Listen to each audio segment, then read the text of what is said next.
And Building Inspection Commission special joint meeting. I'd like to remind members of the audience that the commissions do not tolerate any disruption or outbursts of any kind. Please silence any mobile devices that may sound off during these proceedings. And when speaking before the commissions, if you care to, do state your name for the record. I'd like to take the Planning Commission roll at this time. Commission President Wu. Here. Commission Vice President Fong. Here. Commissioner Antonini. Present. Commissioner Hillis. Here. Commissioner Moore. Here. And Commissioner Richards. Here. We do expect Commissioner Johnson to arrive. And the members of the Building Inspection Commission, let's do the roll call. President McCarthy. Here. Vice President Marr. Here. Commissioner Clinch. Here. Commissioner Lee. Is expected. Commissioner Melgar. Here. And Commissioner Walker. Here. And also Dr. McCray is expected, and we have a quorum. Thank you, Commissioners. We're going to call both your special calendar items together. A discussion of permit and project tracking system, including an update on the progress of the Joint Department software implementation, and discussion of the Building Inspection and Planning Department's separate and joint code enforcement procedures under their codes. The Building Inspection, the Department of Building Inspection staff will begin, and then the Planning Department will give their update on PPTS and transition into Planning's code enforcement, and then DBI will close the presentation. I do apologize for the tight fit and sharing of the monitors.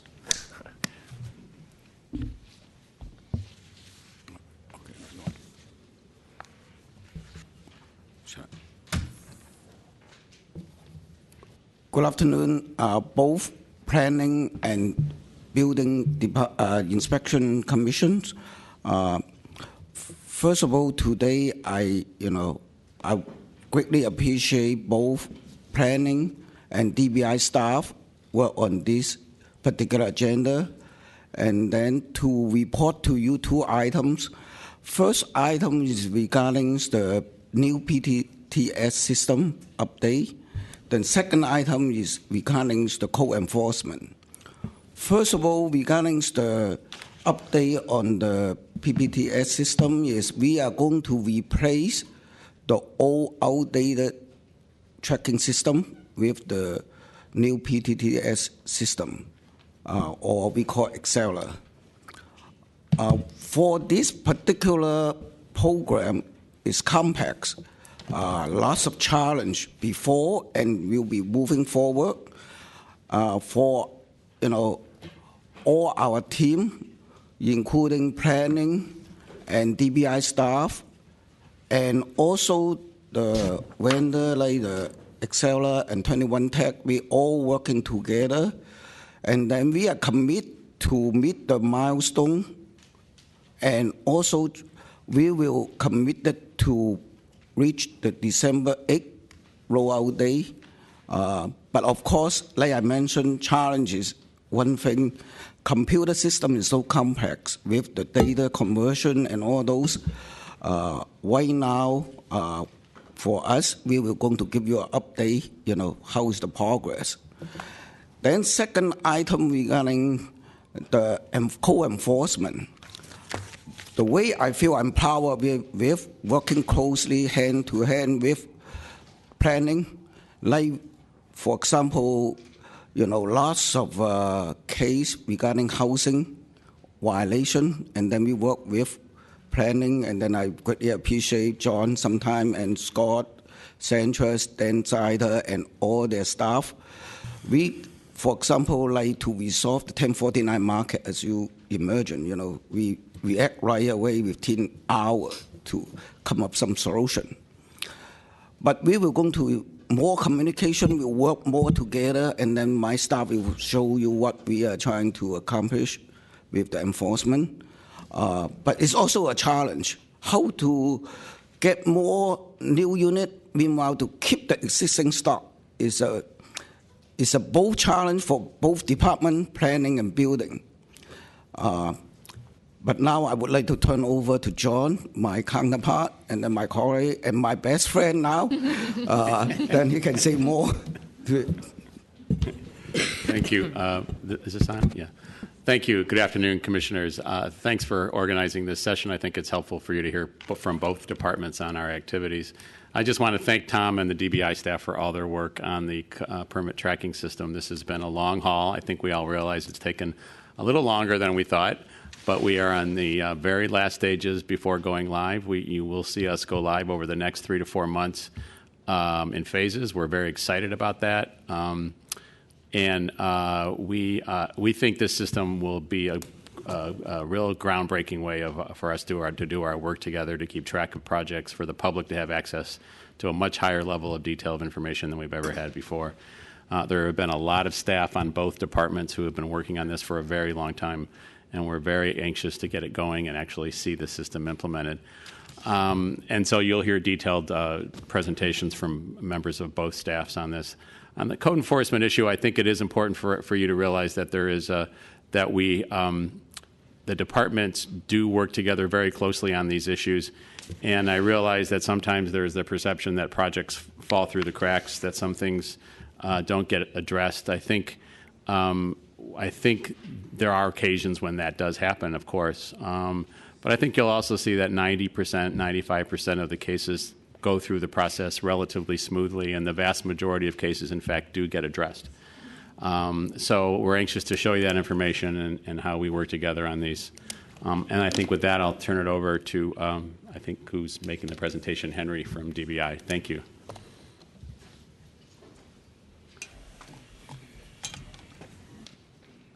We're going to be using the laptop. Okay.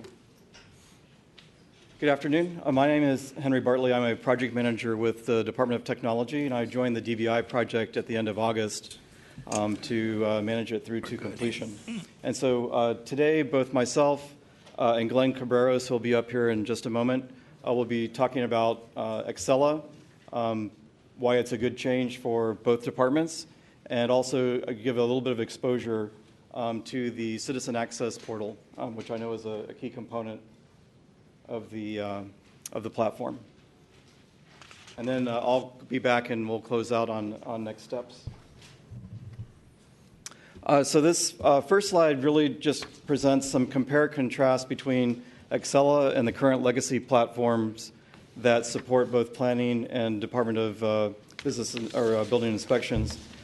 Starting with the first row on the chart, the current legacy platform is actually not.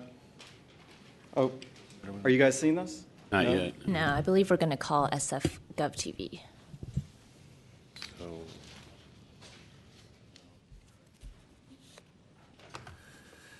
Sorry, Commissioners, we're having a little technical difficulty. SF GovTV is also not receiving the feed, so I'm going to just call the media services, see if they can fix it.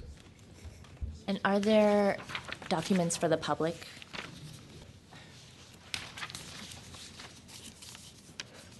Are there copies for the public? Yes, there are. Okay. Yeah.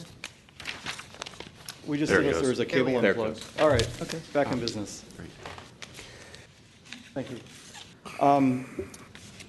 Let's see. Oh, so the first row, so with the legacy platform today, PTS is actually not just one system. There's actually multiple systems that make up the current systems that support planning and DBI. And the systems are not together. Anytime you have handoffs in a business process, those are potential points of failure. So getting onto one platform, Excella, allows DB&I and planning to use that same platform. They both have access to the same data. It actually will help simplify many of the business processes because there'll be one master source of data, and there'll be no confusion over which is the right data to look at. So we're looking forward to having that simplified information sharing across both departments. Secondly, which Glenn will talk about in more detail, Excella has they call it the ACA, Excella Citizen Access Portal, which is basically the website that all the citizens can access to basically process transactions, find out information related to planning and building inspection. Currently today, DBI has a website where citizens can come in and get permits and things, but planning has not exposed their processes to the web yet, but this will be their first opportunity to do so. And that will launch in December. And Glenn's going to give you more details about what that portal provides. On the third row of the table, the Excella system going to a new modern design platform, which is based on current technology, is a huge advantage for both departments. Right now, the PTS system has been around for more than a decade. It's had lots and lots of enhancements as business needs have changed, and not all the enhancements are seamlessly designed into the system. So there's some things that, when designed, had to make changes in multiple places within PTS because of the architecture forced that. With Excella being a recently designed system that is inclusive of the entire business, when it comes time to change, establish new fee structures, make other operational changes as legislation occurs, we'll be able to do that much faster in Excella because of the new design and also the new modern infrastructure. And then last on here, joining Excella is actually we're joining a community of users. There's over 500 agencies that are already Excella users. And so all of those agencies contribute to the enhancements and the future direction of the Excella platform. San Francisco, of course, will be part of that user community. And as the platform is enhanced, since there's one code base, meaning there's one version of the application for all the agencies, then that means whatever changes are made, enhancements are made, we all get to share in that. And so that's an advantage over PTS, where planning and DBR are the sole customers, so we pay for everything ourselves, all enhancements, all maintenance, as all those costs are on DBI and planning to cover. And so these are just a few of the most important advantages and comparisons between Excella and current legacy platforms. So next I'm going to ask, Glenn's going to come up, Glenn Cabarros. He is the project business lead from the planning department on the Excella project.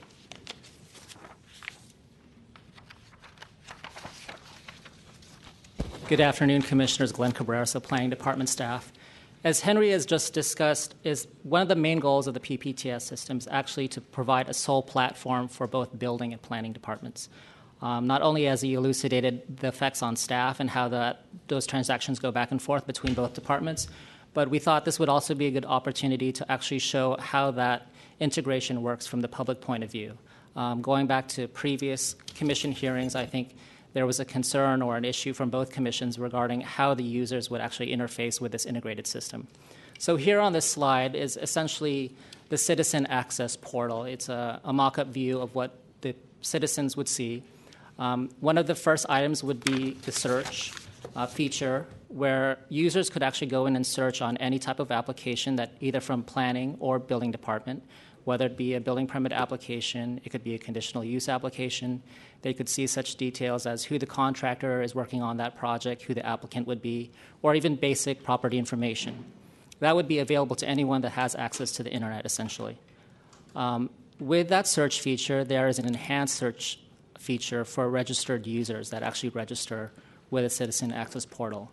And those people that are actually registered would have the ability to delve deeper into each of the records and therefore gather more detailed information.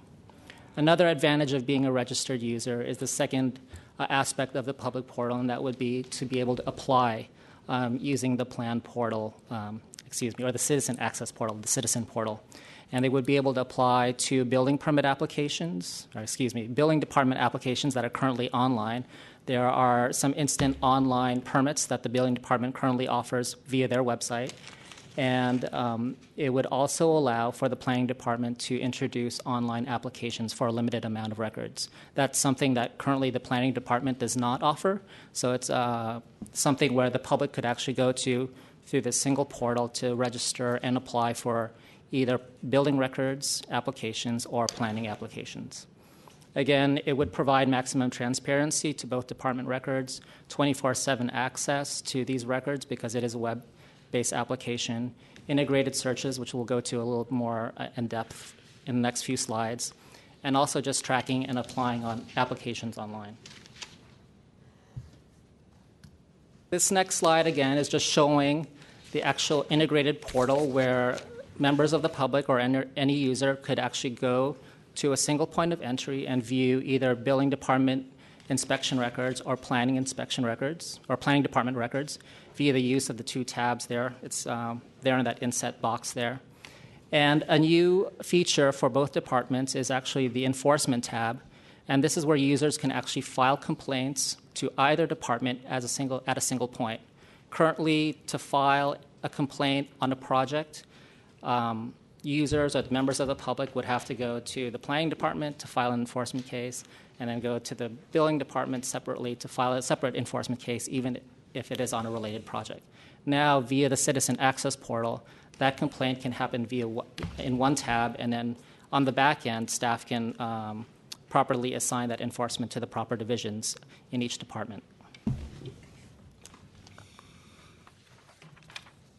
This is essentially a search result. A search feature, again, is available to any member of the public that has, whether they are registered or not with the Citizen Access Portal.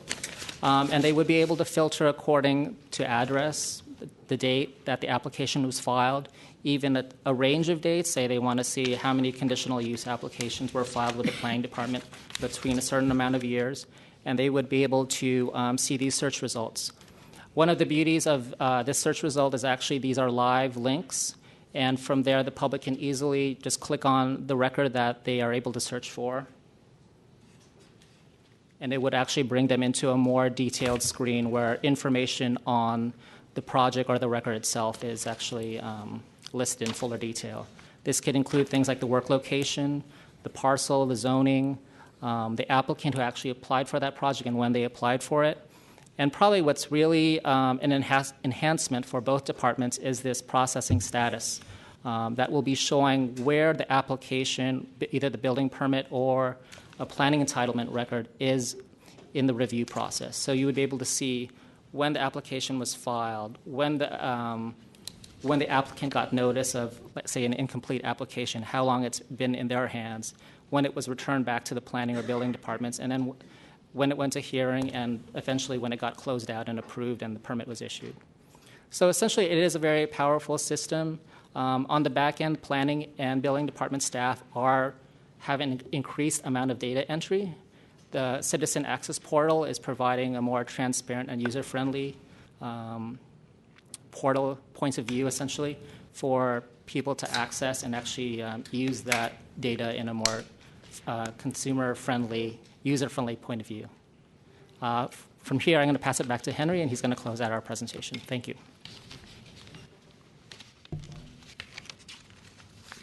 All right, and just one slide to close things out here. These are the high-level next steps. So we're on the home stretch of getting the system implemented and into production. And so our next steps are really focused around those last key activities. One is our data migration. So that's getting all of the data that we need from the legacy platform migrated over to Excella. That's where we've got a heavy focus on that right now, making sure that data will migrate over cleanly and successfully. Secondly is we're continuing the training. Our planning launched their training last week and is training again for the next couple of weeks, and then DBI will launch their training on first week of November, getting the staff prepared so that when the system goes live, they'll know how to use it. And then the public outreach, right now we've got Lily from DBI and Gina from planning are the leads on this, and they're planning a full spectrum of public outreach. We're planning that the city family activities will happen in early November. And then for the Citizen Access Portal, the citizen outreach will be happening in December after both departments are live on the platform. So we've Lily and Gina are working on the details now in terms of the timing, the schedule, and the actual activities. And then last but not least is just looking forward to fully integrating both departments, the sister organizations, on the single platform once we've been able to go into production for both. And with that, I'm going to turn things over to the folks from planning and DBI that will be talking about code enforcement.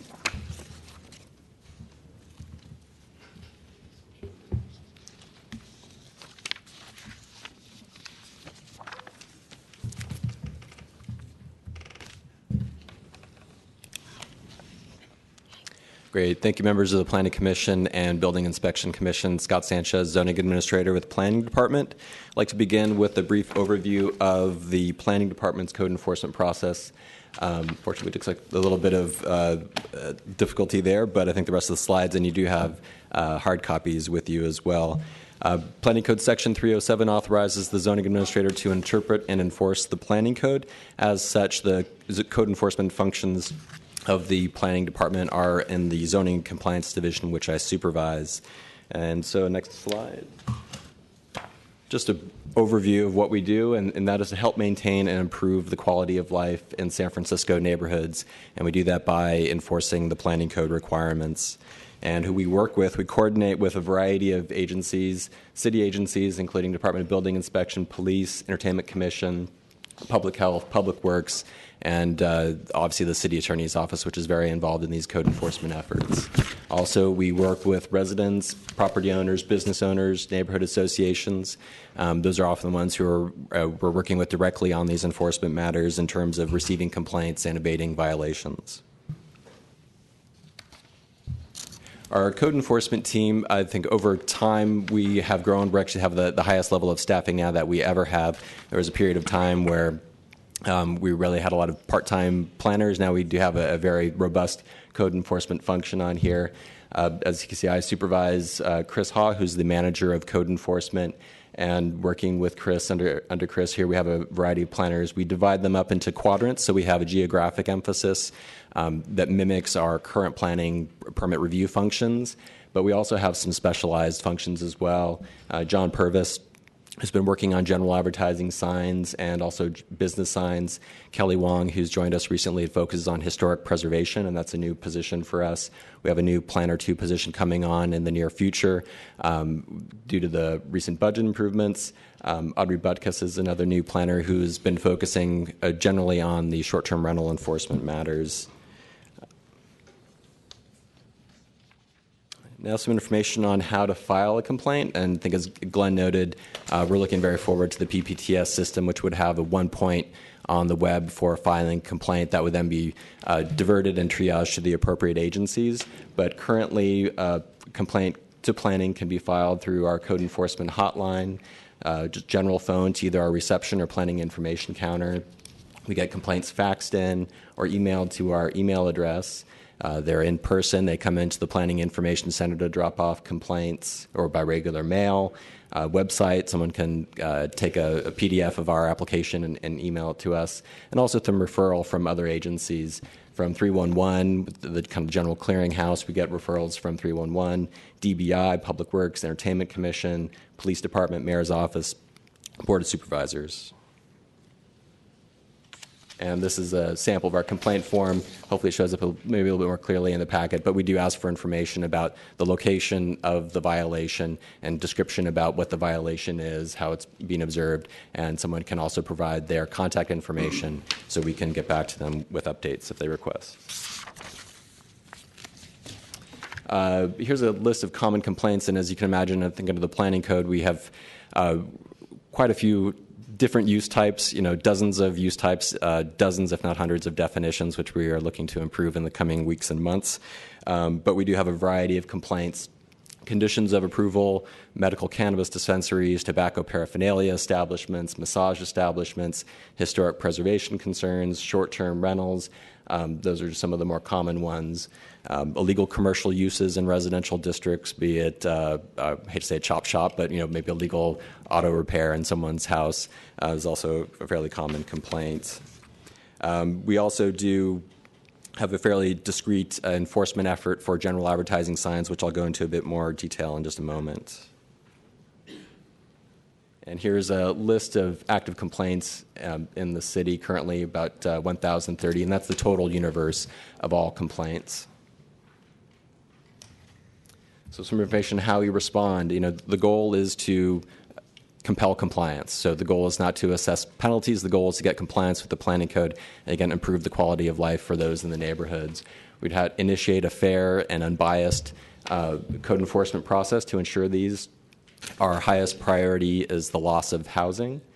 Enforcement planners, in doing their work, they conduct site visits, they research permit histories, check permits, They assist responsible parties in compliance with the compliance process to get them into compliance, and again, coordinate with other city agencies when there are violations of multiple municipal code requirements. And so that we often have building code violations, health code violations, et cetera. So a bit of a note on our enforcement process. Our enforcement process has tremendously improved since 2007, which 2007, 2008, we began to add administrative penalty process. Prior to that, we really had to refer everything to the city attorney's office, which would result in very costly and lengthy litigation in order to compel compliance. But now, with the code provisions in Section 610 and 176 for administrative penalties, that has really done a lot to compel compliance with the code. So, generally, if someone first files a complaint, we receive that complaint, create a complaint, and the notice of complaint is the first step in the process. This was a suggestion by a member of staff that as soon as you receive a complaint, we send a postcard to the property owner to inform them that a complaint had been received. Sometimes complaints come in, and because of our backlog, may not get addressed in a timely fashion. Someone comes in for a building permit, and they're maybe a little bit surprised to find out that they have an enforcement case on their property. And this has actually been very helpful in getting these complaints addressed in a more timely fashion as well. And note on we do hold permits, so if there is an outstanding enforcement action or a violation on a property, we would not generally issue any permits on that property until the violation is abated, and that's also very effective to compel compliance. We issue an enforcement notice, followed by, if they don't respond, a notice of violation and penalty, which is the document that would carry the administrative penalties. And in Section 176, that's up to $250 a day. That does provide for an appeal process. They can either request a zoning administrator hearing to reconsider the complaint, followed by an appeal to the Board of Appeals. If they still do not respond or comply, then we can refer it to the Bureau of Delinquent Revenue for collection of the penalties and Office of City Attorney for violation enforcement. Just to touch on a few of our proactive enforcement efforts, while most of our enforcement is complaint-based, we do have a select number of proactive enforcement efforts, and these are generally visual complaints, actually common complaints that we receive, and general advertising signs, storefront transparency, and our privately owned public open spaces, also known as POPOs. So for general advertising sign, this goes back to Prop G, which the voters unanimously upheld back in 2002 to say no new general advertising signs. Following that, we did a citywide general advertising sign survey that was funded by an inventory of general advertising signs. About 1,700 signs were reviewed under this, and we found that more than half of those were illegal, and more than half of those have actually been removed. And so here's an example of some of those success stories. Property on Division Street, you can see the before and after with those general advertising signs. And another storefront on 6th Street. Another proactive effort has been storefront transparency in the Tenderloin, and this is something that we'd received complaints from the supervisor on, and the staff surveyed 38 locations to ensure compliance with our transparency requirements. So here's an example of what our transparency requirements are. It just ensures that there is a clear visual path into the store. And here are a couple of examples of before and after. So you can see previously boarded up windows, and then again on the right, the success story of having those boards removed. And another story as well, a lot of postering on the windows that were removed to allow transparency into the storefront. Privately owned public open space has been a code requirement since the adoption of the downtown plan. Previously, project by project had them as requirements. So this is a list of locations, and actually our website has a great summary of POPOs as well as Spur. They have an app that you can walk around the city and find the nearest POPO, so you can enjoy that. So for our enforcement program, which we began last year, it's been very successful. The main efforts with this is to ensure that, first, that the required POPOs have been built, second, that they are maintained, and third, that they are accessible and that they have the required signage. Here's an example of signage, which was actually improved greatly and an ordinance that Supervisor Chu had adopted, I think, last year. Here's another example of how you may see it in an open space. Has the hours that the open space remains open and the features in that open space. Some more examples of open space. This is 543 Howard, which actually had no sign at all before. It was open to the public. It's a great location. Now there's a sign so the public can be aware of this location and enjoy it. And this is the location at 1 Kearney, a new open space that initially did not have the sign, but our code compliance staff brought that into compliance. Just like to briefly touch on some of the highlights of coordination between the two departments. We work extensively with the Department of Building Inspection, have a great relationship and had great efforts working with DBI. These include investigation of complaints, and very common complaints could be unauthorized construction beyond the scope of permit, de facto demolition, facade alterations, windows without permit, unauthorized changes of use. And these are just some excellent examples of ones that require close communication between the Department of Building Inspection and Planning. We've also done a joint task force with DBI and other city agencies for massage inspection, and we still do that on a follow-up basis. Also, would like to note the Board of Appeals we attend regularly, and Planning and Building are at those hearings all the time. Very, very tight coordination and enforcement, ensuring that those permits that do make it that far to the Board of Appeals are appropriately issued, and also enforcement matters that are brought before the Board of Appeals are appropriately dealt with. As Director Huey noted, he really led the efforts on 1049 Market Street and other illegal conversions of office to residential space, and there have been other properties as well on Stevenson and Van Ness Avenue where Director Huey has called for task force meetings with planning and fire and building and all the various divisions of building department to ensure that these properties could in fact be legalized and to avoid displacement. Another enforcement matter that our commission is very well aware of is Academy of Art University, and we really couldn't have enforced as effectively on this if we didn't have the assistance of the Department of Building Inspection, which we visited all 42 properties with a complete team of inspectors, electrical, housing, building, and investigated all the properties for life safety issues, which followed by necessary permits to correct those life safety issues. So just I think we have a great working relationship with the Department of Building Inspection. I know I see Senior Building Inspector Joe Duffy all the time at the Board of Appeals, work with other members of Building Inspection and Plan Check, and available for any questions if you have any. But I think DBI is going to probably want to go into their presentation now. Thank you. Thank you.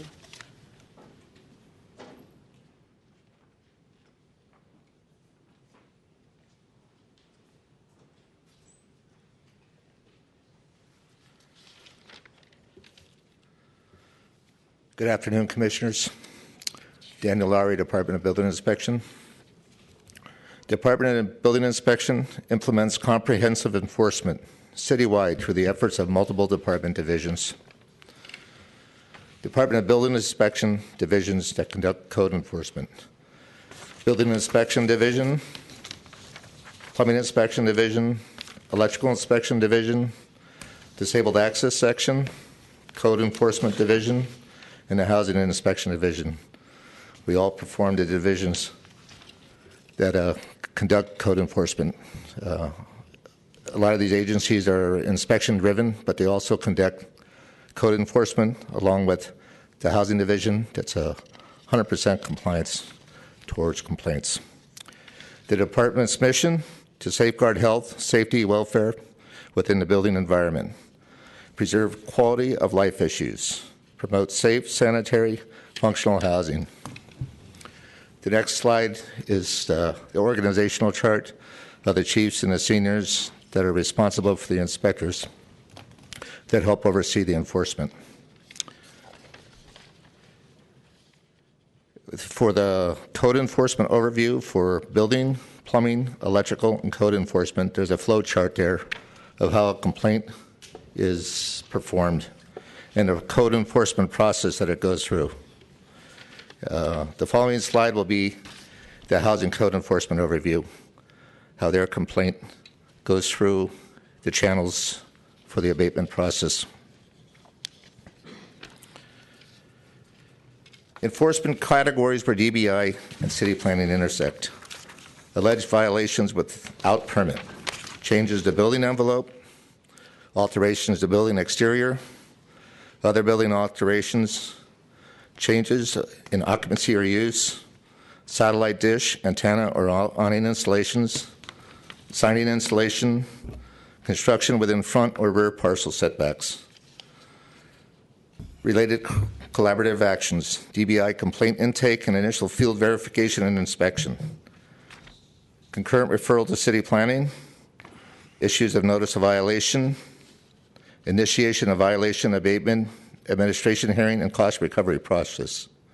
Transmittal of requisite permits to city planning for review. So both agencies work with each other with building. If a building inspector is out on a job, if the scope of the work is beyond what it's supposed to be and it's related with planning, we have a relationship with planning where we refer that over to planning, and they also do the same with us. If there's a suspension of permit, a revocation of a permit, we work closely with planning to make sure that planning's requirements and building requirements are met. We also work with them on code enforcement. When there's a code enforcement complaint where it's building or planning, we review the complaint and we'll either refer to them or we'll take action within our department. Thank you. Thank you. So I want to thank all of the staff who presented. I want to thank also the commission secretaries for helping us put together this hearing today, and of course the department directors, and of course the Building Inspection Commission for joining us. We're going to open for public comment. I don't believe we have any speaker cards. So if there are members of the public who would like to speak, please line up on the screen side of the room so that we don't block the doors. And I believe this is Alan Grossman.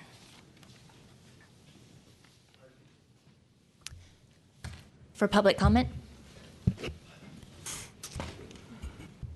I have 3 minutes, I gather.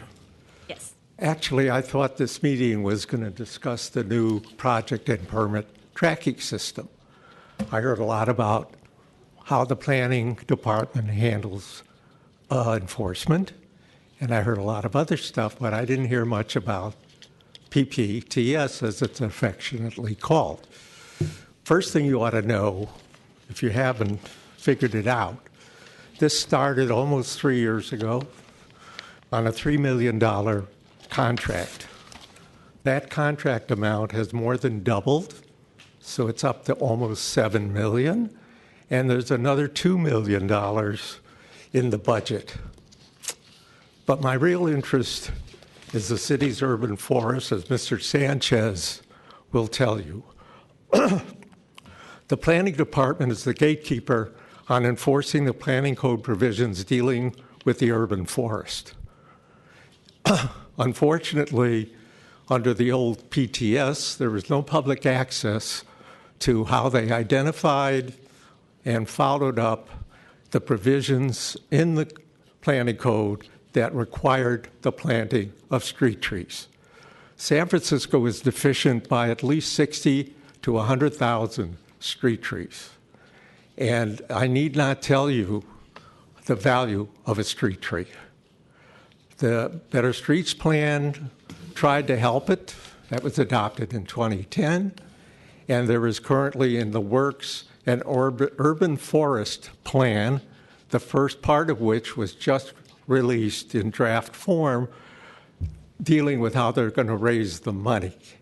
But the problem with the PPTS is there's no way to know whether the planning department, which is the gatekeeper on all building permits, has identified and followed up on those projects that require planting of street trees. I have been working diligently with both departments using records requests to try to get them to disclose to me the parts of that plan, the PPTS, that actually deals with these issues. I would be more than happy to inform this group of the problems that I've encountered. As far as enforcement, Mr. Sanchez will talk to you about, if he was asked, about 668 Huron Street, which received a notice of violation and an assessment of $250 penalty in 2 2009, and they've never tried to collect what is amounts to, I imagine, by this time, $300,000 or $400,000. Thank you. Thank you. Next speaker.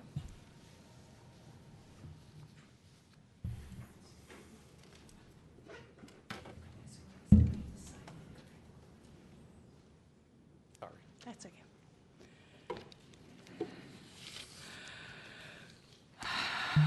My name is Sue Hester. I wanted to talk about 2 and 3, but since you consolidated them, I will talk about the Acela process. What is being handed up to you is my outline of a permit handling problem that is really ongoing and needs to be solved by this process and these 2 commissions. Right now, people can convert an entire building or part of a building to another use without it ever being referred to planning. This is absolutely routine. I know of at least 3 entire buildings that have been converted from factories to tech offices without ever having gone to planning. You need major training and a major overhaul. Once you've done a rezoning, like you've done for the eastern neighborhoods, people don't go any further. And when you have changed the allowable uses from factories and industrial buildings to commercial buildings, including offices, they don't go any further. The amount of money that is being cheated to the city through assessments, through permit fees, is tens of millions of dollars. When a use is changed, it is reassessed. An old factory that may have been on the books from the 40s to tech offices now, the rent basis for the taxes may be millions of dollars off, and that is every year.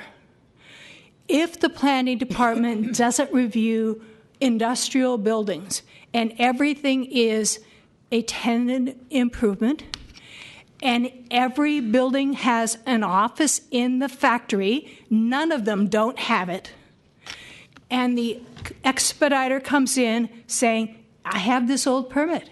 It shows office use, and it's a tenant improvement. And what you don't know is that the office use is taking over the building. There needs to be routing to the planning department of every single building in the industrial zones or the former industrial zones. That's the only way you're going to capture these. You need to go back to find out what is the assessment, what is the assessor carrying the building as. He's not carrying buildings in Dogpatch as C3O office buildings. I guarantee that. And you need to have a permit history that is real. The building department doesn't have access to the records that enable you to look at that. Thank you very much. Thank you. Next speaker. Commissioners, thank you. Ian Lewis, Hotel and Restaurant Workers Local 2. I want to throw into the discussion here and ask you to address in your comments the huge enforcement changes that are facing us with Supervisor Chu's bid to legalize the short-term rental conversions that have been happening. As you may know, to the Planning Commission, the Land Use Committee rejected, and Supervisor Chu rejected many of your recommendations, including clear enforceable caps of 90 days on these units. Instead, these units are going to be rentable as hotel rooms 365 days a year, and you will be responsible for enforcing the question of whether every single resident in this city happened to be inhabiting their home 275 versus 274 days a year. I want to know how you're going to enforce that. The effects of not enforcing that are profound, as your own staff addressed. The affordable housing impacts, when you can earn 2 to 3 times more renting to tourists than to working people like us, the affordable housing impacts on our city are going to be profound, and this is the last moment in history we should be allowing an unenforceable law to take effect. And I'd like to hear your comments both in this forum and to the Board of Supervisors, which we expect to hear it on Tuesday. To building inspections, your Code Advisory Committee raised some very serious questions about even which codes are going to be enforced with these units. I'm shocked that your commission hasn't had the chance to really weigh in on this question. I want to remind you, hotel rooms, including short-term rentals, are workplaces. There is a proliferating cottage industry of cleaning services and what have you, servicing these units, and that's only going to grow exponentially as they're legalized. Hotels have their special section in the code for a reason. Housekeepers bending over to lift up mattresses have real difficulty depending on the gaps between the beds and what have you. The fire safety questions are real. I want to hear your commission weigh in on how you're going to enforce across the entire city this hotelization. We are rezoning our city. And lastly, I just want to raise the precedent of rezoning our city by redefining what it means to be residential in this city is terrifying. Imagine, it would be laughable for me to propose that we would redefine residential to include PDR or restaurants or other uses. And yet, I want to remind you, this summer Airbnb made a big splash that they're going into the restaurant business as well. So redefining residential without even so much as environmental review is a very dangerous precedent. One I think, frankly, is illegal. That's for another forum. But I'd like to hear your thoughts on that. Thank you. Thank you. Next speaker.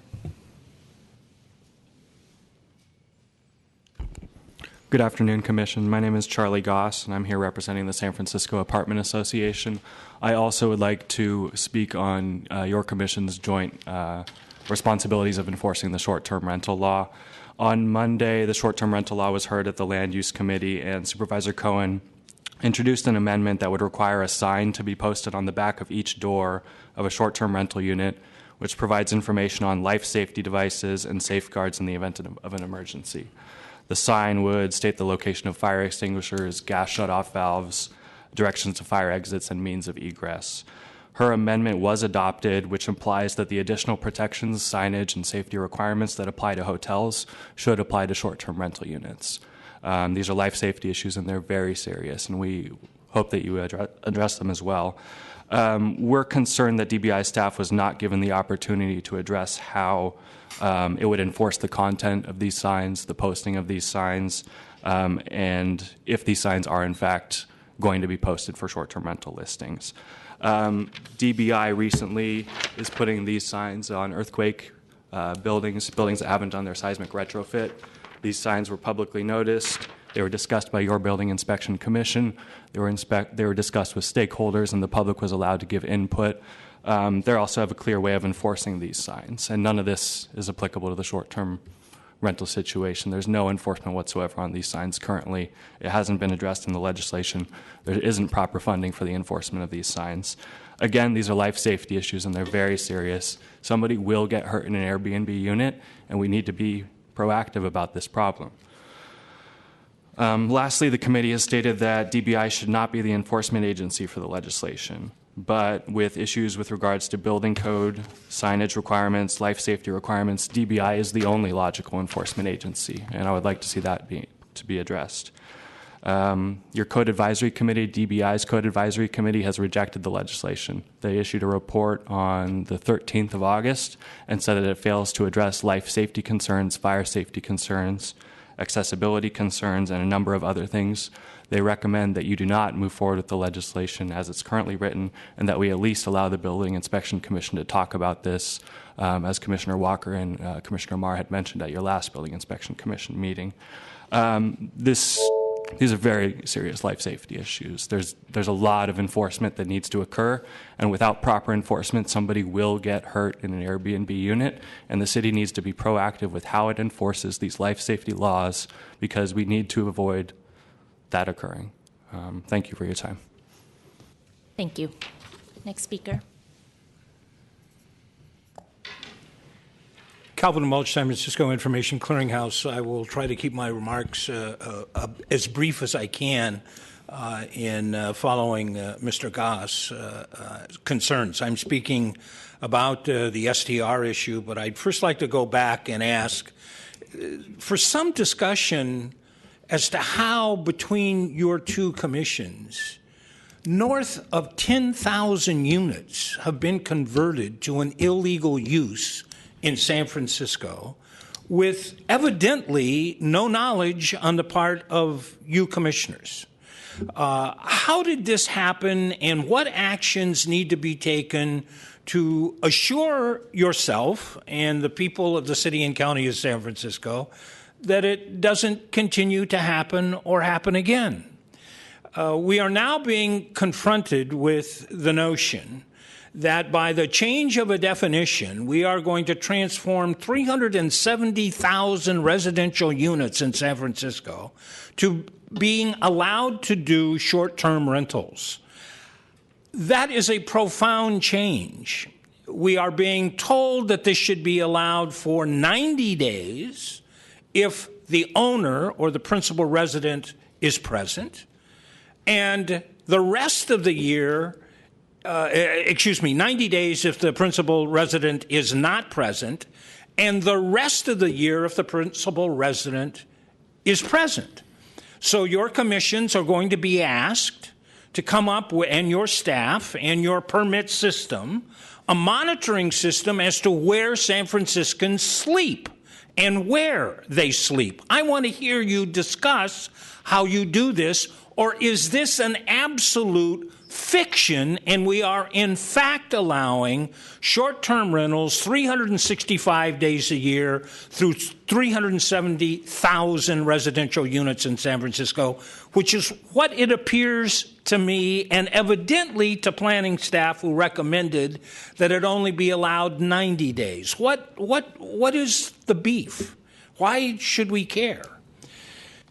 The planning department and everybody who has looked at this objectively understands that the transformation of a residential housing stock to short-term rentals in fact infects sales price and affordability levels.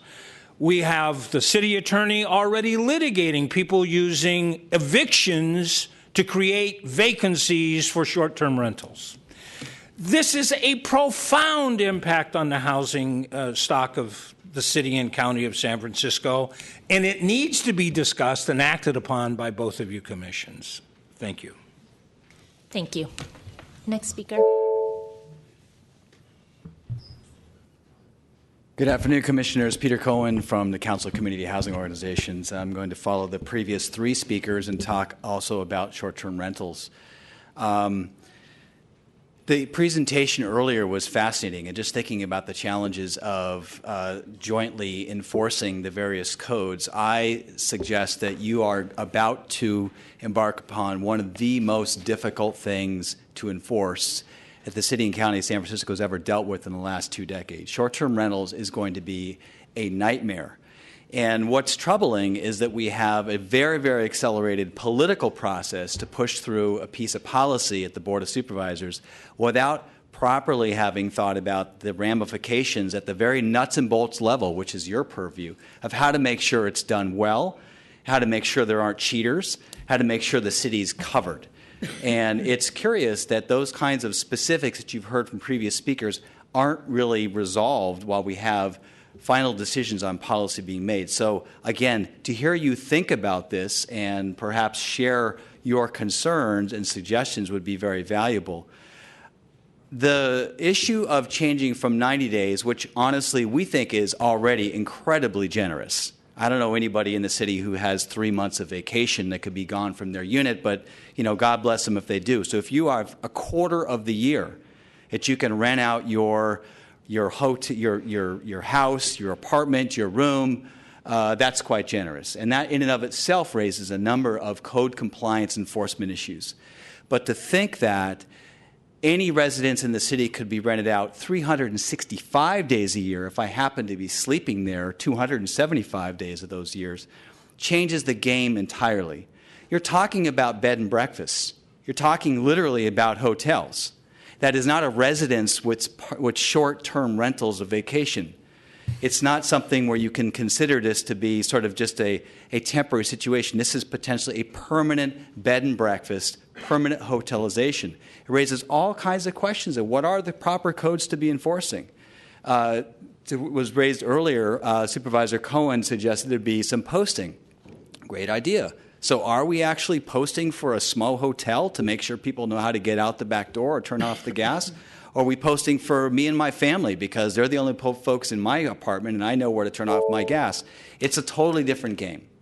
And it can't just be thought through on the fly. You're going to end up with a backlog of thousands and thousands of these, and it's going to be a disaster.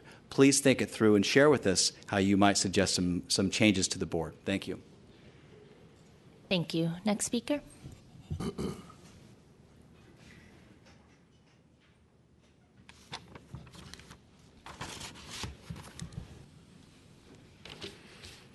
Good afternoon, Commissions. My name is Joe Butler. I'm an architect here in the city. Enforcement's all well and good, but it really starts the moment that a permit application walks in the door at DBI. Repeated attempts to have planning look at all permit applications, even the ones for cracked foundation, even the ones for exploratory demolition.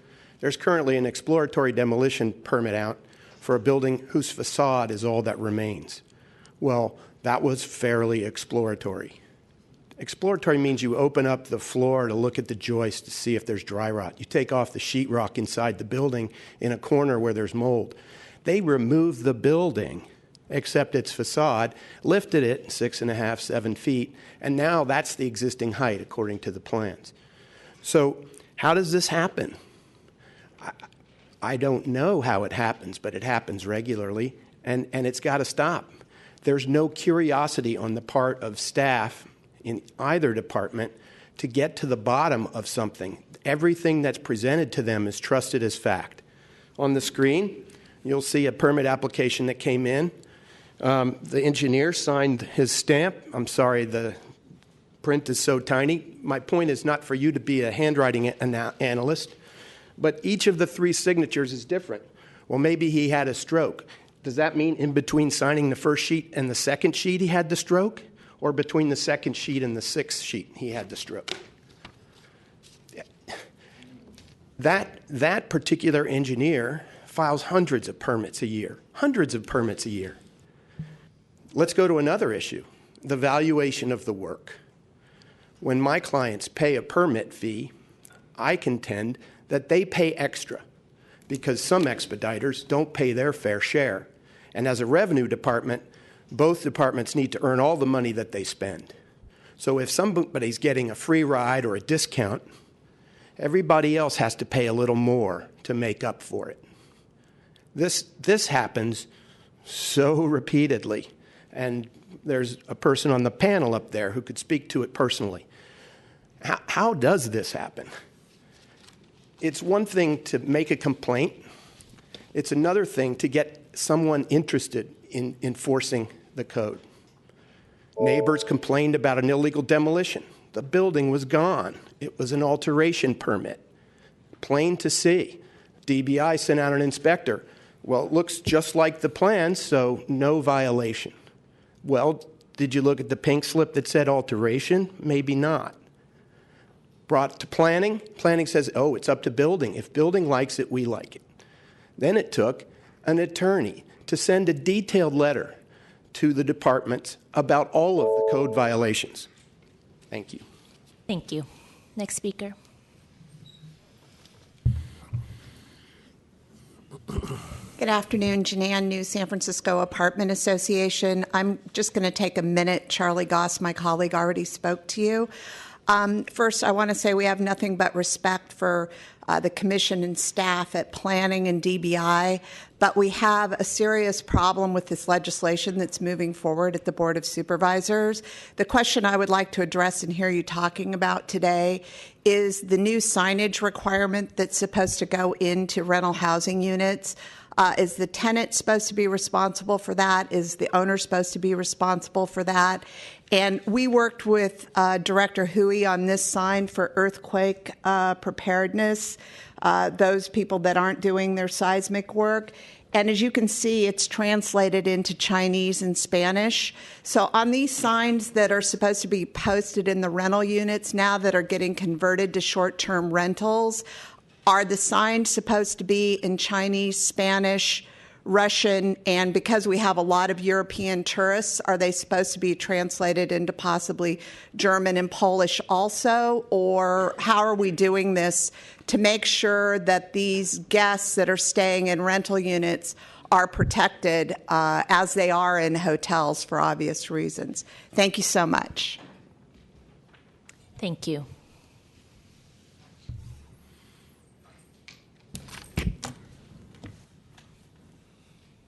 I'm Bob Planthold. There's two topics I want to talk about. Failure to adhere to public information requirements today and the safety problems engendered from the prospective legislation. As a veteran of 7.5 years of the Sunshine Task Force, I want to point out something that everybody on this side of the lectern missed. There's a requirement that there always be available for public inspection a copy of every handout provided you folks. That wasn't the case with the zoning administrator's PowerPoint. It's not enough to say you can access it on the web. That's too late. It means we can't read, for example, that sheet about code complaints with the color coding. We can't read it and then ask you questions or make suggestions to you in a timely way that all of you are aware of. That's a professional screw-up that's appalling. That's what makes me also then raise the questions about safety and inspections. We know there's an amendment suggested that would call for fire safety requirements. How broad is that going to be applied? We heard Monday that supposedly some units might be treated as residential, some might be treated as akin to a hotel. But in a bed and breakfast, the resident lives in that building. In a hotel, the resident does not live in that building. So it's a question of not only which codes, but then with regard to fire safety and so forth. It's not just the fire extinguisher. It's not just will there be a fire alarm that's audible. Will there be a strobe light? Will there be a smoke detector requirement?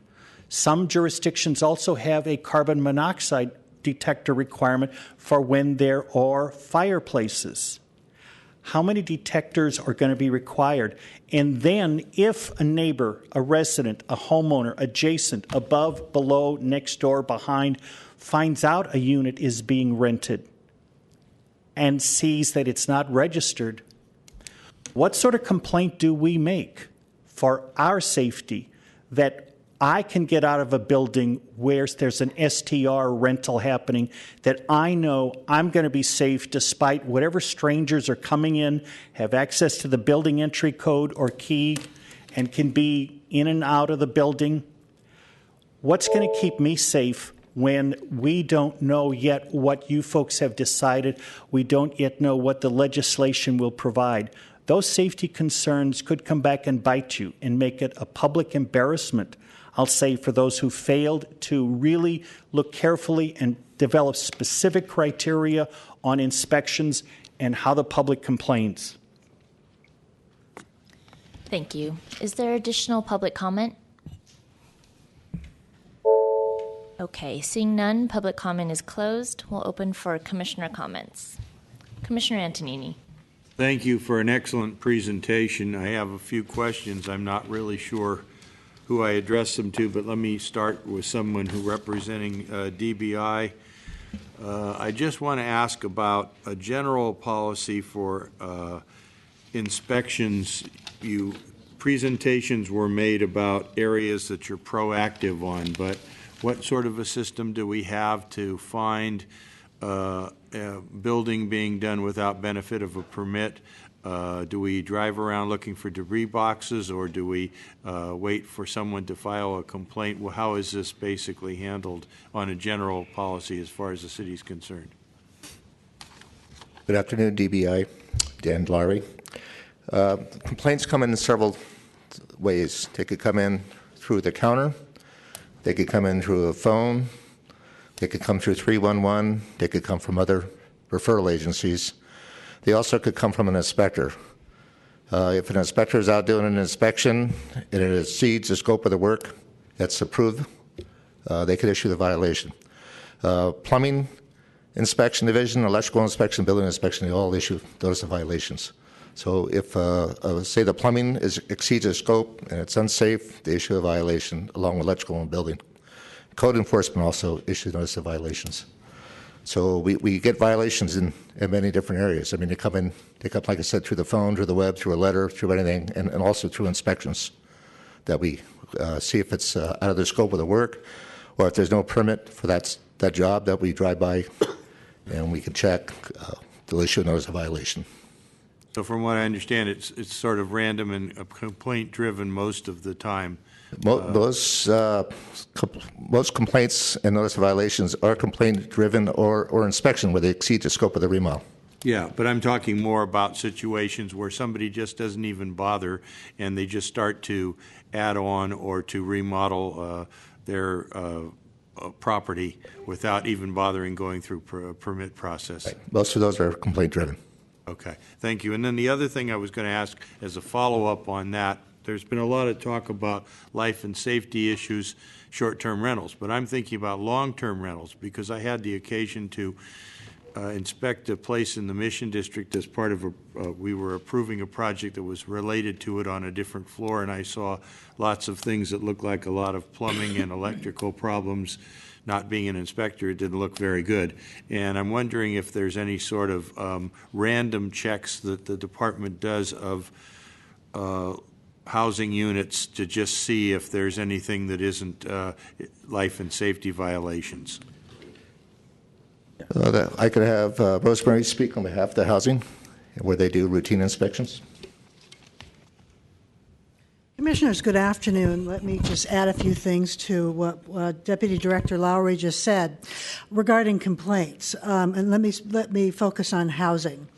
The housing division is very proactive in the field. We deal with complaints that can come from various sources, including our code enforcement outreach program, which includes various vendors that are throughout the various communities of the city, through observations by inspectors, but we also have a program that's in the housing code that requires apartment buildings, which are buildings of 3 units or more, to have routine inspections of the common areas at least every 5 years. And this also includes residential hotels. We're in those a lot because of complaints and doing routines. And in those buildings, we're also we do room-to-room inspections. So we are going in to apartment buildings and doing, looking at the common areas of those buildings for the health and safety violations that's been discussed here. And this is regardless of whether an apartment building is used for or occupied for less than 30 days in a unit or more, the occupancy, the number of individuals occupying is the same, unless we're dealing with some kind of other issue like overcrowding or that building has had some physical alterations without permit, then that's going to trigger other types of situations. So the other thing I will tell you is that when the housing inspector said that we can, with finite resources, you have to be as efficient as possible. That means that if we get a complaint from a tenant in an apartment building, as the inspector is walking through the common area of that building, they're looking to see if they see any problems. If they do, they will do on the spot a routine inspection of that building. Now, generally, when that's not the case, we send a very detailed package to the property owner saying that your building is due for an inspection. Here's a 33-item list of things that we're going to be looking at and that you should be maintaining on that properly on a daily, weekly, monthly, yearly basis. It's also on our website. So we are coming at this in various aspects, from the occupants, the public, the inspector, the code enforcement outreach program, and regarding our enforcement practices, we are very aggressive. In the last 3 years, we've gotten over a couple $1 million in civil penalties from property owners who have not maintained their properties properly. And one of the things we do that is very successful is we will bill a property owner for our assessment of costs, which is $104 for our clerical time. It's about $140 for the inspector time. And I will tell you, if a case has to go to after a notice of violation, and we're sending notices out letting them know that this could happen if they don't respond to a notice of violation in a timely way. Generally, if they go beyond the notice of violation time frame and we have to get to an administrative hearing, they're paying at least $2,000 or more, and it can accrue the longer that notice of violation does not get abated. And that may be require permits or not, and then that's in addition to that. Thank you for your answer. Yeah, I was aware of the 5-year apartment inspection that occurs routinely, but, just one suggestion, particularly in areas where we know there's a plethora of life safety problems, overcrowding, possible other things, it may be possible, funds permitting, to make the inspections more often than 5 years, and to, try to create safer living conditions for the residents.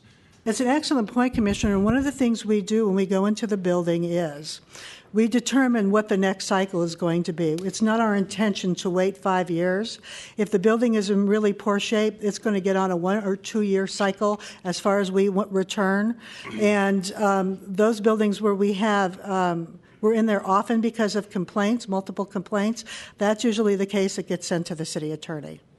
Well, thank you very much. I have one other question. It may be a follow-up, but it may be someone else to answer this. One of the biggest complaints I have from people who will call me, not quite understanding that it's not necessarily the planning department, but it's, well, this may be a planning issue. It has to do with, it is a permitting issue, though. Do we do serial permits or do we do simultaneous permits? In other words, you need fire, you need a series of a whole bunch of different permits to be issued before the work can begin. And I'm wondering if this happens, at the same time, or if there's an order that we have to go in before the next one can be done. Well, I think one of the things that I will tell you on some of our code enforcement cases is if you mean by serial permitting that somebody's filing No, I'm sorry. I didn't want to confuse you. What I'm saying is serial meaning you have to do each one in order instead of sending it out to all the different permitting agents at the same time, and so the project could move forward faster.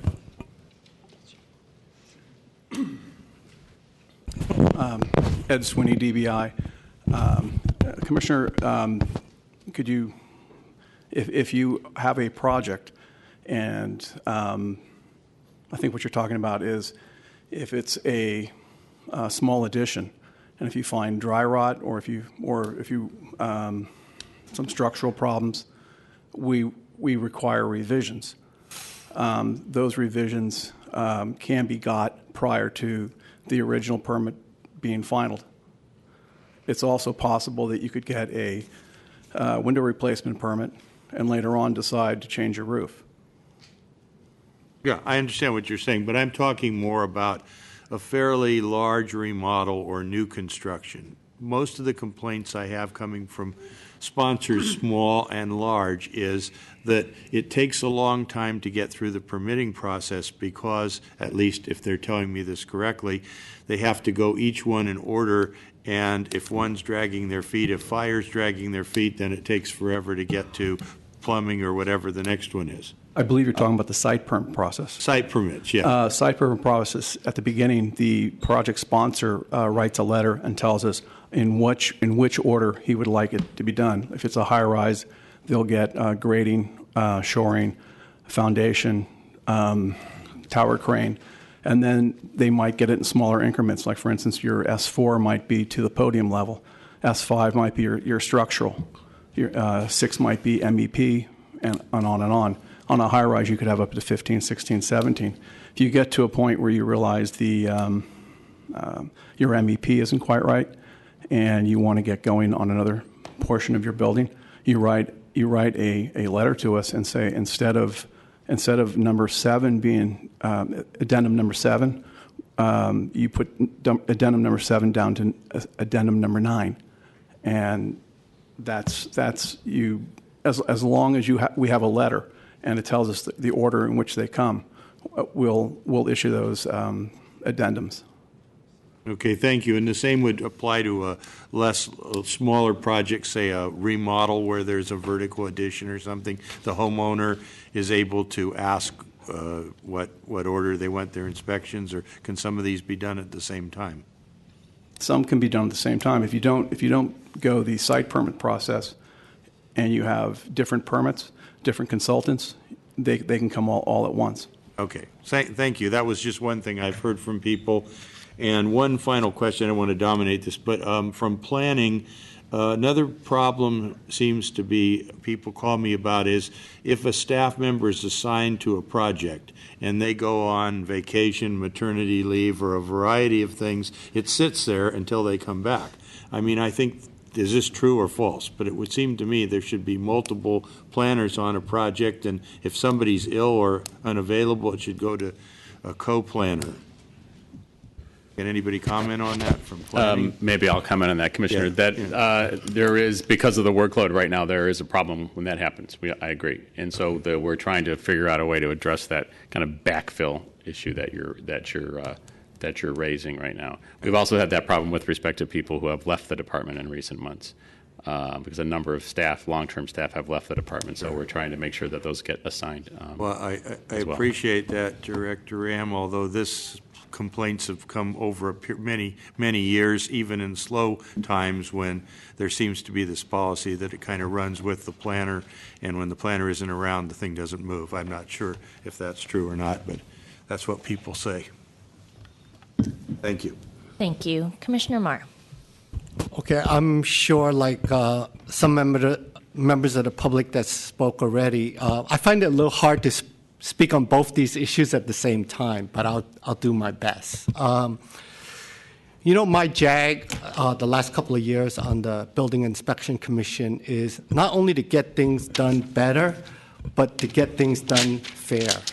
And I think, so the first thing I'd like to speak on is the permit tracking system, because I feel that it's very important for us to get that online and to work out the kinks. And with that, I just actually want to thank Henry and Glenn, who gave the report today, because it's not for giving the report today, but I know they've been working on this,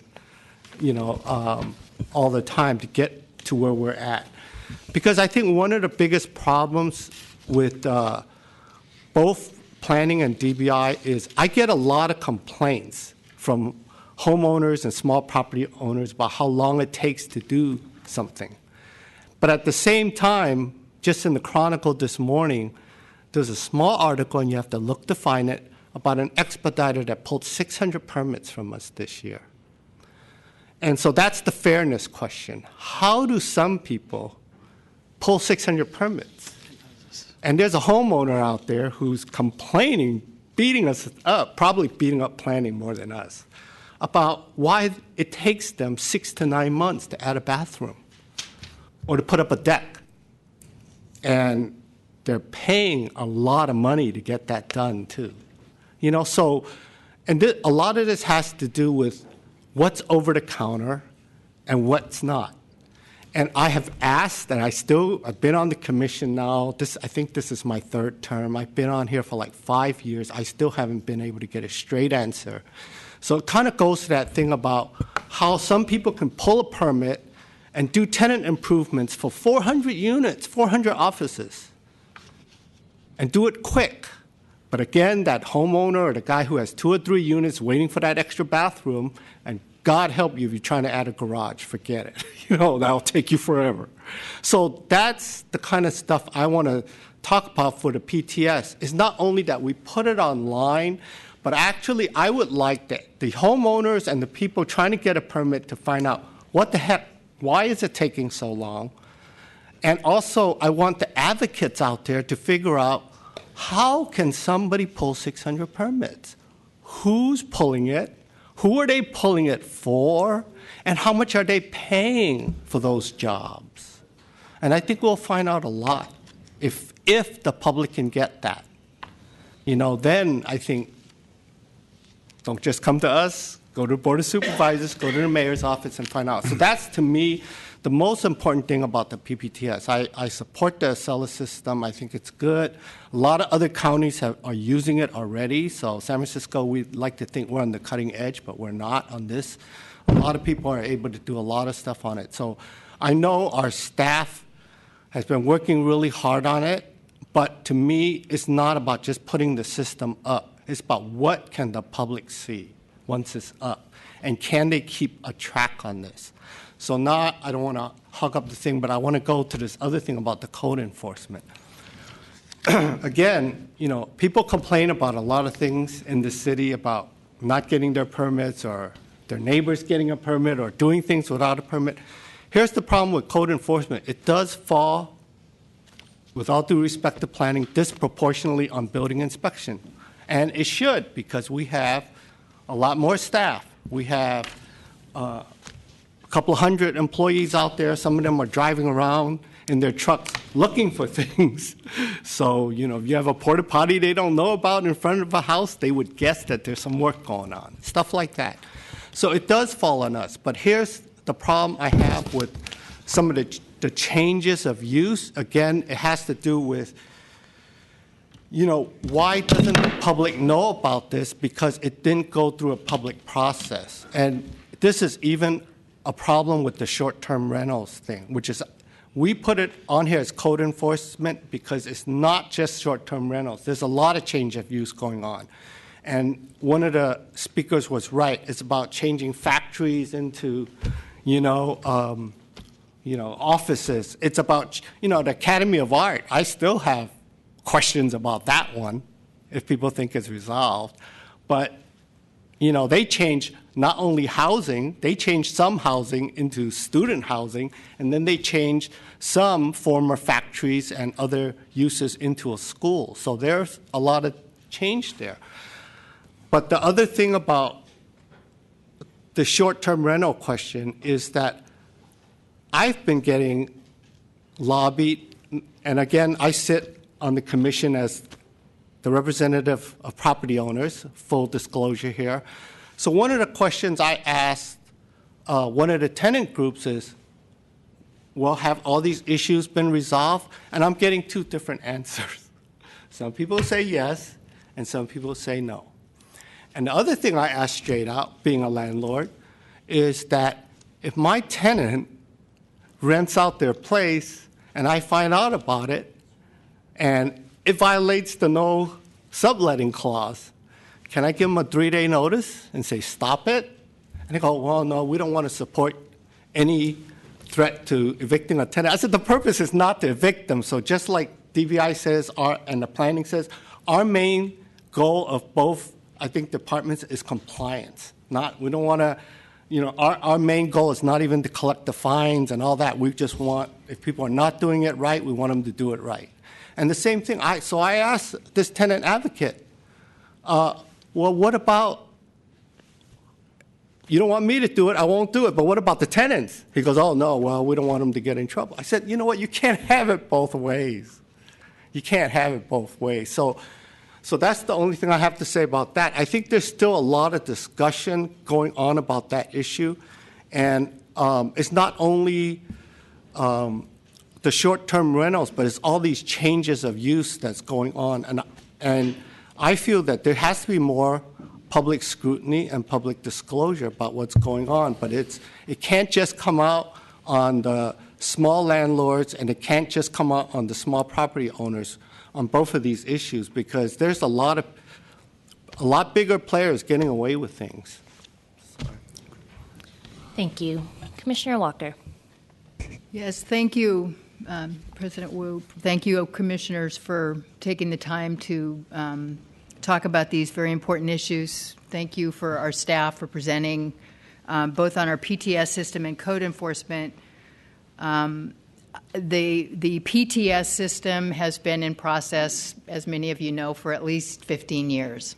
So in this tech city, it took 15 years to get an upgrade of our computer system and to bring planning and building together. So I want to applaud the team that is doing it.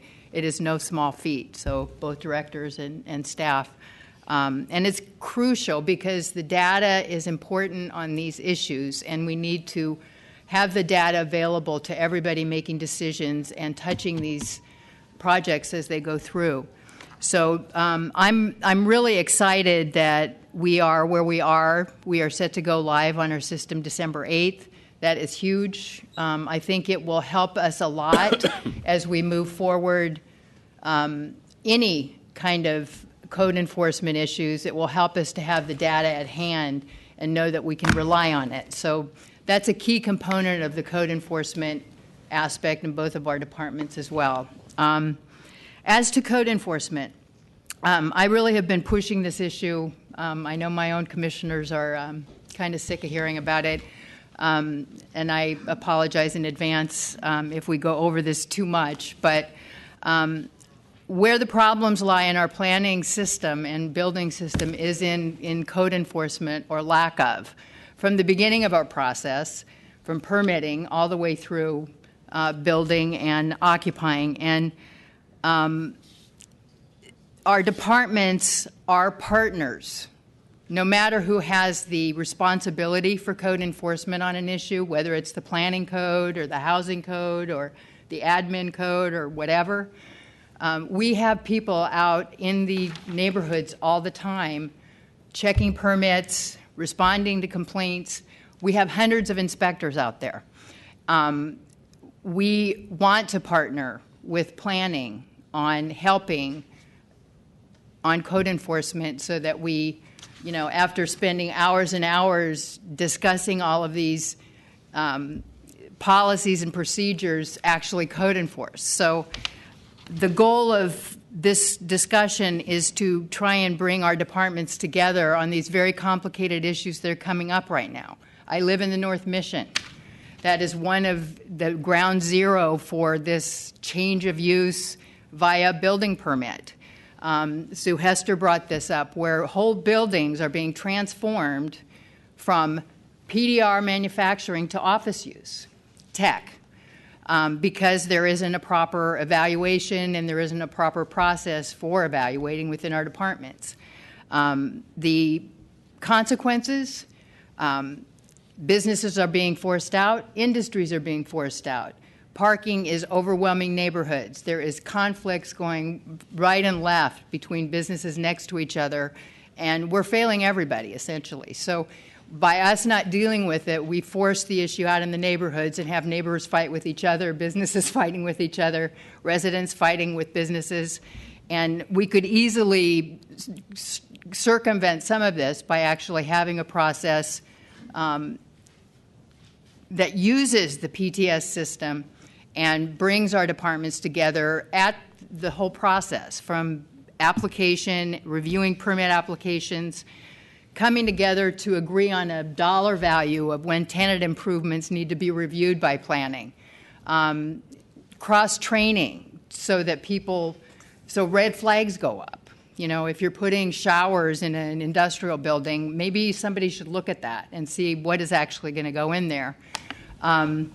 The short-term rental issue, we have had an issue that we have had to deal with for decades. It's called illegal units.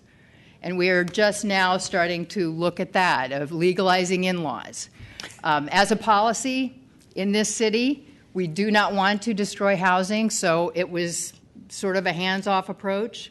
Our inspectors, unfortunately, put in the position of when do they code enforce and when do they not code enforce. In that instance, it's housing that was at stake. So if we enforce, the risk was that people were going to be kicked out. In the instance of short-term rental, the existence of the short-term rental is, in effect, eliminating a housing potential. And so it's the opposite, and we need to get ahead of it before we actually change the rules. I think that there is a lot to be resolved in the existing legislation that our department should be more active with, that maybe our commissions need to review again. I certainly would like to see this at my commission again. We are going to be out there enforcing together. Are we going to now open up a situation where neighbors are going to call on each other and our inspectors are going to be out there? Are we going to be registering units that aren't legal or aren't code compliant? Who's going to say they're okay to rent? Who's going to say they're safe? Is there egress? I mean, what are the criteria? So I think that we have as our chief housing inspector, Rosemary Boss, said, we have a agency relationship called our Code Enforcement Outreach Program. And we work with our housing division, and even building inspectors are involved on some level. We have neighborhood groups who know the neighborhoods and know the buildings in the neighborhoods and can work with tenants. I think that it's time to bring that already existing group of people together with planning and help you with this program that you're managing, and that the code enforcement process and procedures and the criteria for the short-term rentals need to be evaluated before we do this horrific citywide change. I guess that's, let me see if there's anything else. I think that's it for now. Again, I want to thank you all. This is big stuff, and I know it's a lot to grasp in an hour and a half. So thank you for your patience, and thank you again for all the information. Thank you. Commissioner Moore. Actually, it's Commissioner Richards. Thank you. I got many different thoughts here. It's quite a lot of issues that were brought up today. I guess, I come to this commission as a neighborhood activist. I come from the business community. I actually come from the tech community for the last 30 years, so I have nothing against tech, nothing against innovation. I want to say that, but we need to make sure we understand what the implications are of what we're doing, and we need to understand that, I think, before it gets ahead of us, and I think we're at that kind of crucible right now. On enforcement, I think the staff on both organizations have done a great job. Absolutely don't want to take anything away from all the hard work that's done. I think, the signage program that the zoning administrator, Scott Sanchez, mentioned was a real feather in the cap of what I call a success. I hear an earful from my neighbors every day when I walk down the street. A lot of it really centers on enforcement, on the effectiveness and the fairness of it. So, President McCarthy and I have had a few conversations, practically before I can actually read the Chronicle in the morning. I'm already getting texts from people saying, why is Mel Murphy putting a permit value down on his whole redo of his house up in Twin Peaks for whatever it was, and it's really actually 7 or 8 times that. Why is Mark Zuckerberg's 4 bathrooms in his kitchen permit valued at more than my bathroom permit was? That was the other one I got the other day, and I mentioned that to President McCarthy. So my question actually is, are these things so egregious that we're hearing about just in and of themselves? They're not representative of actually what's beneath the surface, or they just kind of bubbled up to the top because they're so egregious? Or if we looked at every permit and every building permit and every enforcement action that we're hearing about, what a percent of those actually are egregious? I mean, I can't put any of this in context. I only hear about the bad things. But how many do we do, and how many actually come out bad? Do we ever do an audit? So, in business, we go back and we do audits. Hey, we said we were going to do this. What did we do? How well did we do? And what do we need to change? I mean, my question back to staff would be, do we do audits on these things, especially on these values where they keep getting misstated and we hear about them in the Chronicle? Do we go back and look at these in a whole, in its entirety? Do we sample of them? Send somebody from staff, maybe from both planning and both building inspection, please?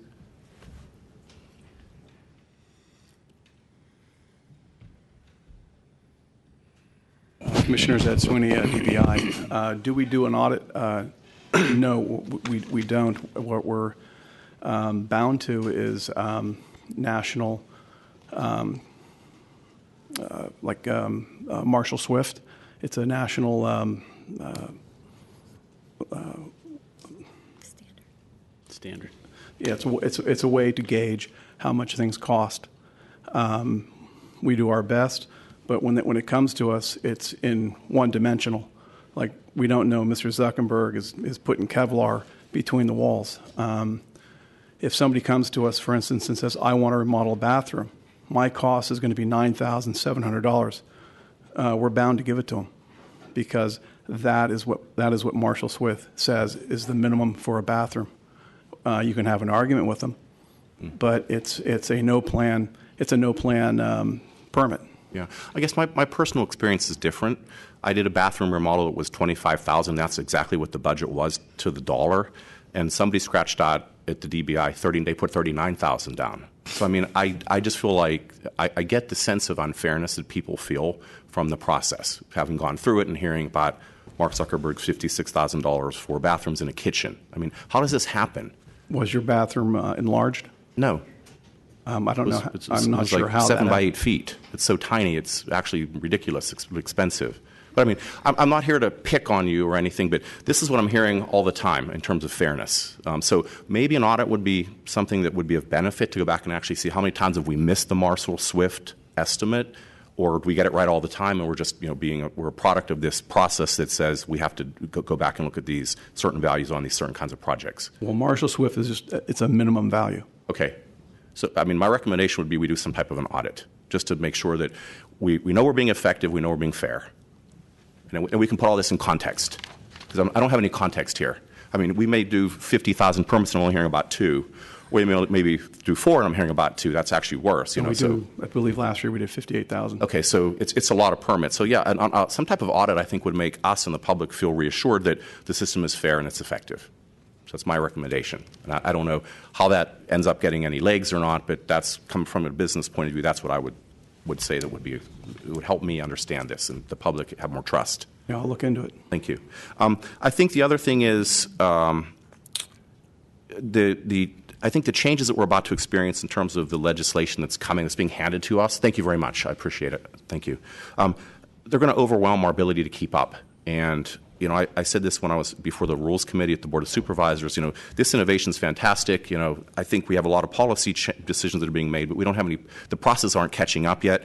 So I see that this short-term rental legislation is actually, going to be really hard to enforce. I heard some comments about how somebody's going to be in their unit 270 days or 269 days or 274, whatever the numbers were.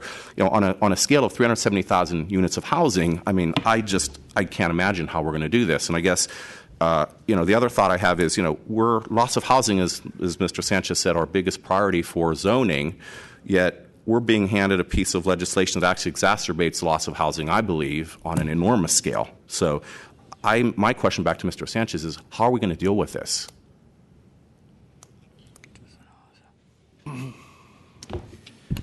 Thank you, Scott Sanchez, Planning Department. So as you noted, enforcement is going to be one of the concerns with the short-term rental legislation. It's why the department had recommended a 90-day limit, while the Planning Commission had said 90 days for the non-hosted, but had also suggested looking at some limit on the hosted as well. Right. The current legislation does have 90 days for non-hosted and unlimited for the hosted stays. And as Supervisor Kim noted at the land use hearing several times, that does cause concerns about how we implement that. And, she raised concerns about all the concerns about the legislation are privacy concerns, but how do we address the privacy concerns, but also ensure that someone was actually present for those 275 days when they were renting that unit? The system that is in place in the legislation now, we would, upon receiving a complaint that someone may have exceeded the number of stays of the non-hosted variety, we would look at the evidence that they submitted initially, because they do have to appear. So the first test is just being on the registry. So for the 300,000+ units that we have, if someone is renting a unit and they're not on the registry, that's a violation, period. Sure. So one quick question before you go on. Is the registry public? Can I tell if my neighbor's renting their house or room, or is it a private registry? So our proposal would be to have something on our property information map, just as you do for a building permit application. And where the legislation stands, is that still the case? Yes, I believe that's still going to be a part of the proposal. Okay, great. I'm sorry, so keep going. Yeah, so certainly. So, what we would do is if you're not on the registry, it's a violation, and we could initiate enforcement proceedings at that time. Someone comes in to register, and if we find out that they are in violation, and if the allegation, again, is that they were not there for that number of days, it's looking at their information. It could be their vehicle registration, voter registration. They would need to give us evidence that shows that they are still, in fact, a resident at that unit. Also, there's a self-reporting requirement here, so they would have to tell us and keep records, maintaining records that show, how much of the unit they rented out, et cetera. This is going to be a bit of a experiment. Other cities have short-term rental types of legislation. Portland just enacted something fairly recently. We're going to have to try to find new ways of doing this, which is why another very important provision is a one-year look back. So we would go back, report back to the board after 1 year about, are we having problems enforcing this? What are the issues that we have? Do we need additional tools? Do we need additional resources? Okay. If I may, Commissioner, on that last point, I think it's really important, based on our recommendation, the legislation does include a one-year report back, because we need to understand what the real implications are after the first year. It is a big experiment. We simply don't know. Of the 370,000 units in the city, as of right now, there appears to be between 5,000 and 6,000 actual listings, right? So, and of those, how many people will register, and of those, how many people will comply? So it is a bit of an experiment. There's no question that this legislation, more than any other piece of legislation, will require much more substantial enforcement on our part than anything else that we've done in recent history. So we just need to. There's also a mechanism for us to easily increase fees if it's found that we can't, if the enforcement needs are greater than what the revenues are. Okay, great. I guess to Mr. Welch. Mr. Welch, can you let us know what you think a good enforcement mechanism might be? Because I think you gave a pretty effective plea for us to come up with something that's going to be effective given what we have to work with.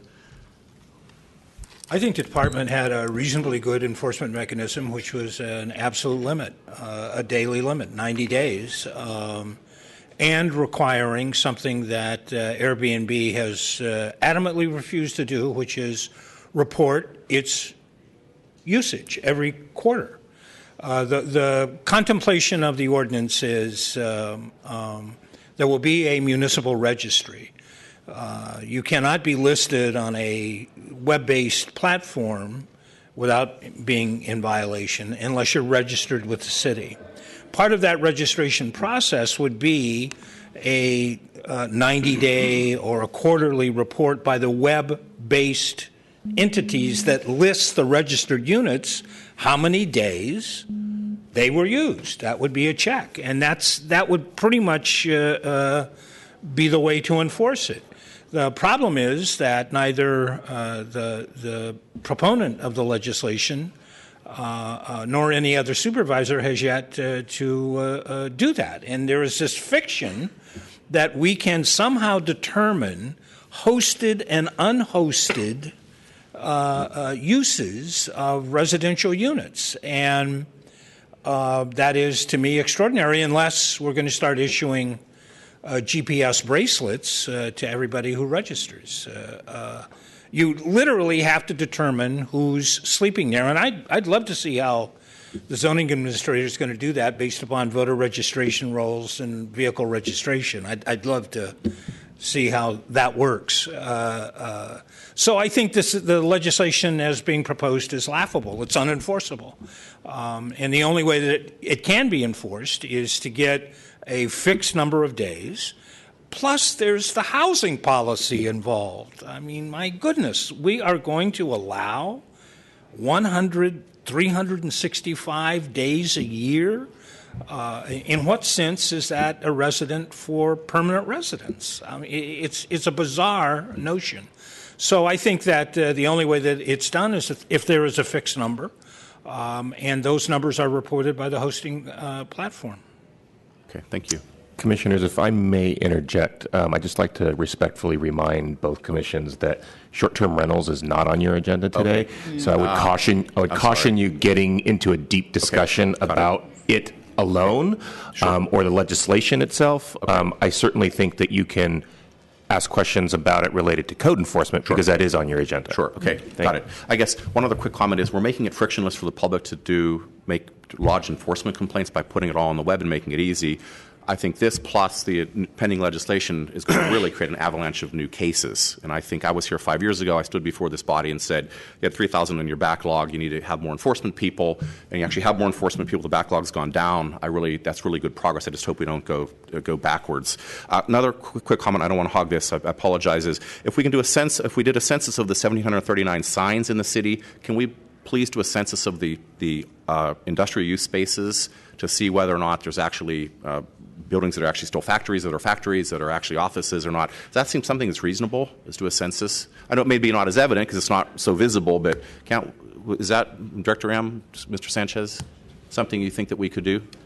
Scott Sanchez, Planning Department. So the sign survey that we did was actually funded by a survey, or an inventory. So general advertising signs had to submit all their signs on an inventory with a fee, and that paid for our enforcement efforts to go out and survey all of the city. And as you noted, it is a very apparent issue. I mean, so you can go and see a general advertising sign, you know what it is. We don't currently have any funding mechanism for a citywide survey of PDR spaces or industrial spaces. I think our best efforts along those lines now would be just to use our property information map, and which has links to assessors' records to find which properties in their assessors' records are noted as industrial. And so we do have that. And to clarify, if someone does come in for a permit to change the use of a building to office, or even sometimes it's an office-to-office permit that we're reviewing, we will look at the permit history, and if we do not see a permit that establishes the office use, we will ask them to demonstrate that it is a legal office use, and we've had many of these conversations. Okay. And I think, look, there's no question. I don't think nobody's making excuses here. There's no question that buildings have been illegally converted. We know that. The question is, without entering the building and looking at the interior of the spaces, which we legally can only do if we are allowed to by the property owner, how do we determine that? And that's that's one of the challenges we have, unlike signs, which are on the outside of the building. Okay.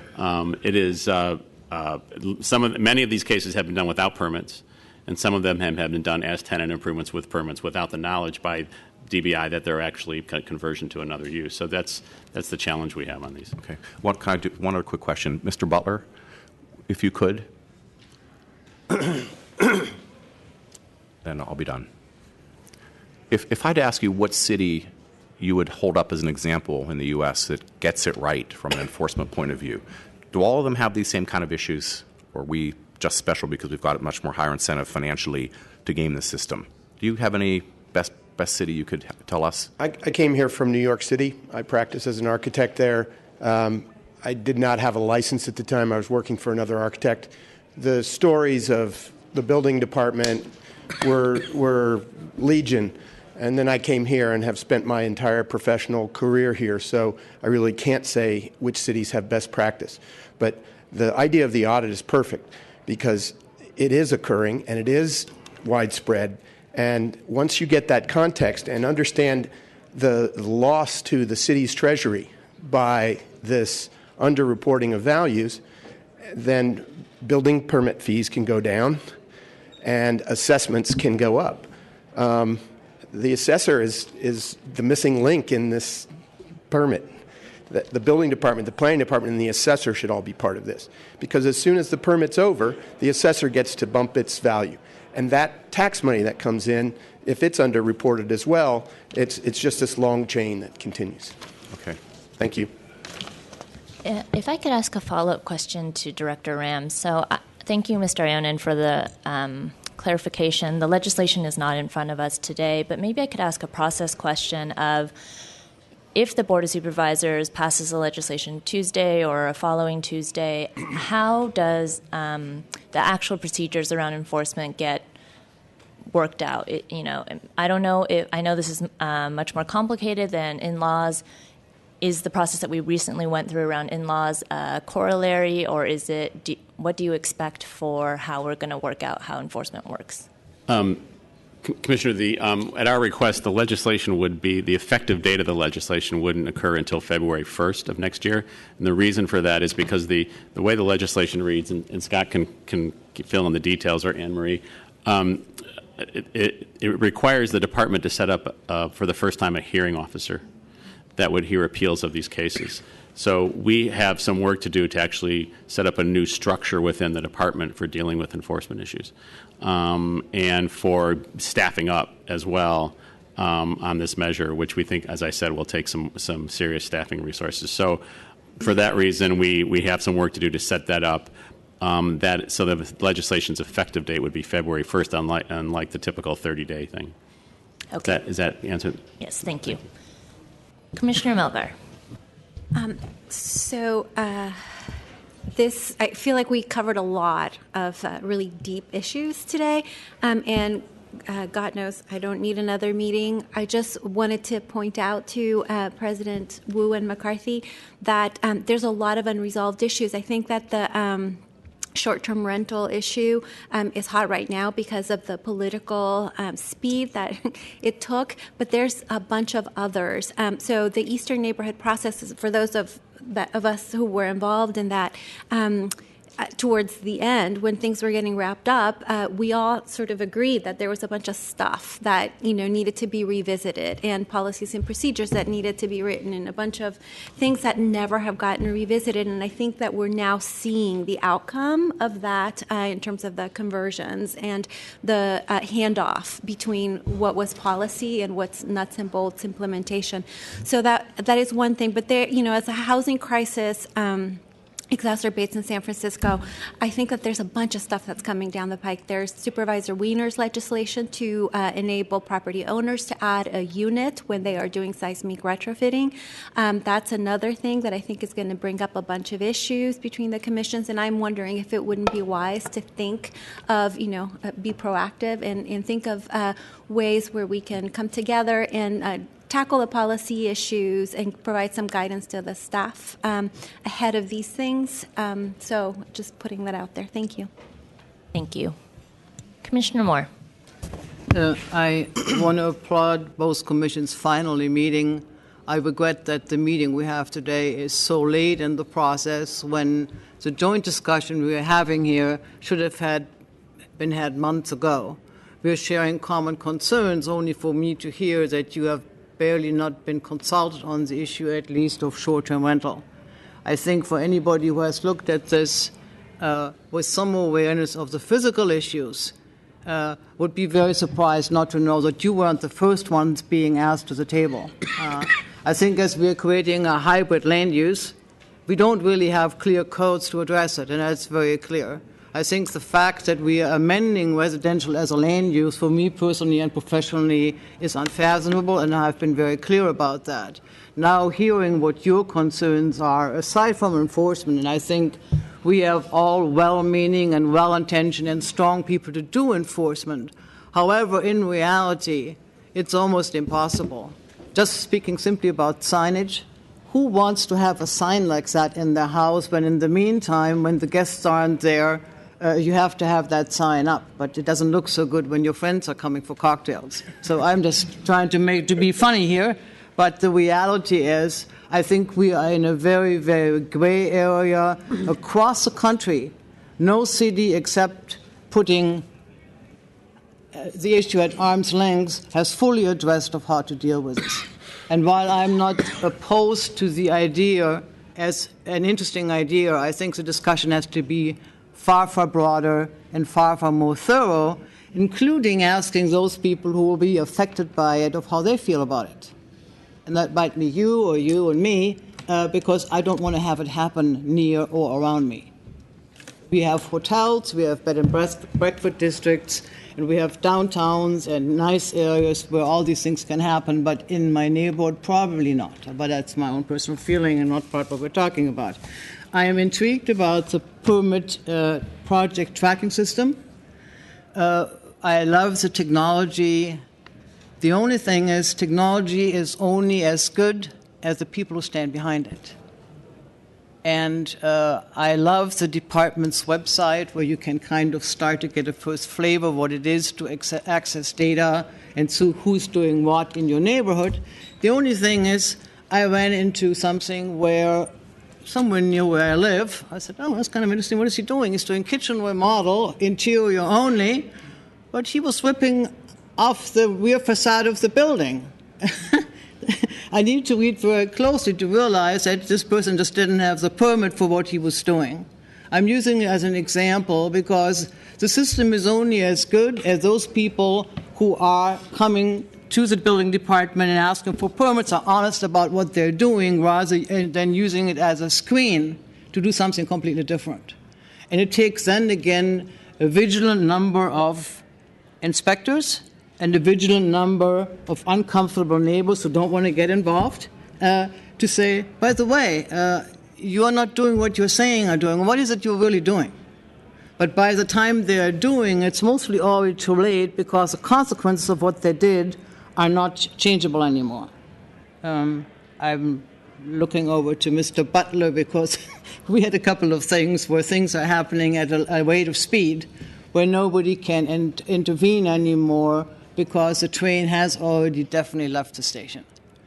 I love the system. I still think we might have to have certain phases of slowing down things, at least in the initial startup of jobs when we are giving permits. I'm not quite sure. Auditing is part of it, but we need to have like checks and balances by which this highly sped up, highly layered system is effective and more effective what we can do, what we're doing currently manually. So I look forward to seeing it happen. I am really happy about it. But I hope that the working relationships between the two departments are going to get increasingly more intimate and friendly and supportive.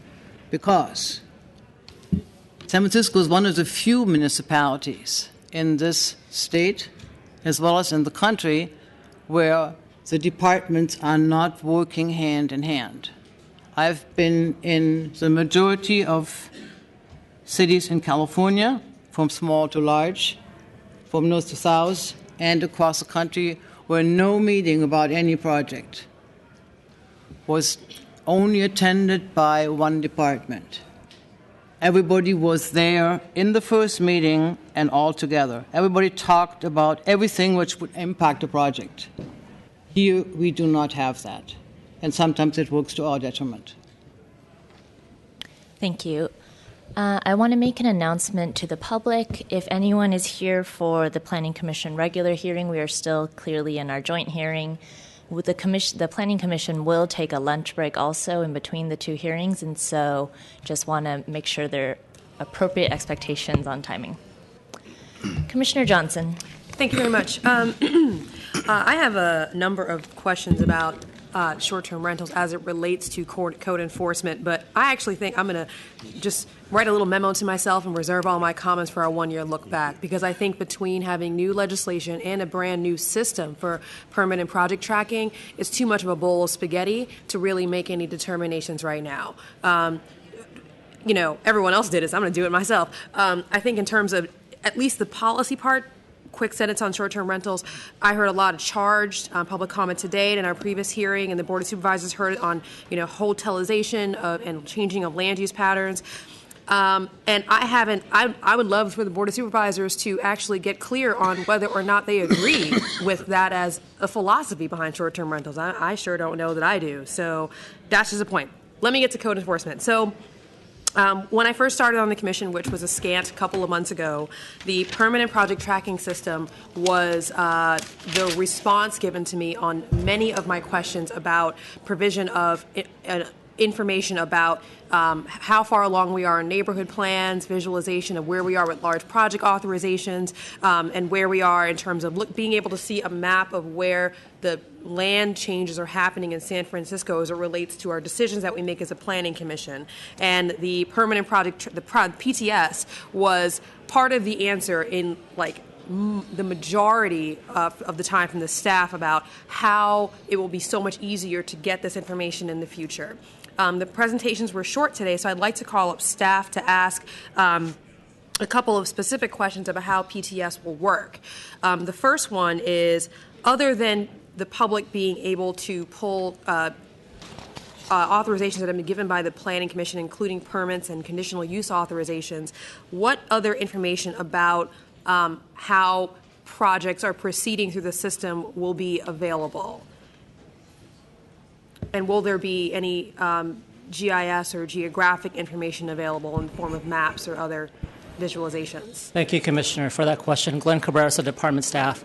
Part of the actual public portal also is access to a GIS function that the public or registered users could actually use to find those projects and see what state those projects are in.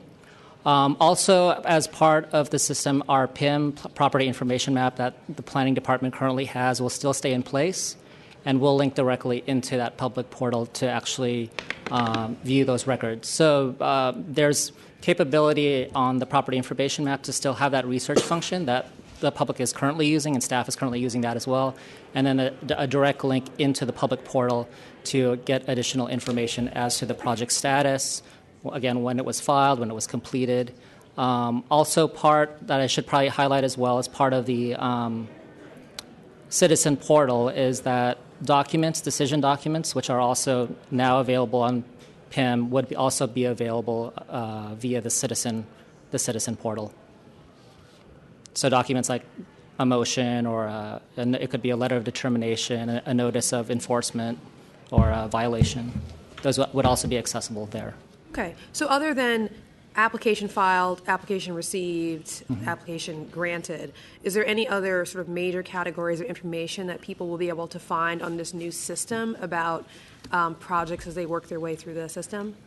Essentially, I'm using those as very basic examples, but the system is actually creating an audit trail of any staff person or even any applicant as they touch the application. So you would be able to potentially run a report as how long has the project been delayed because it has been with the applicant for 3 months out of the 6 months it's been with the planning department, to use that as an example.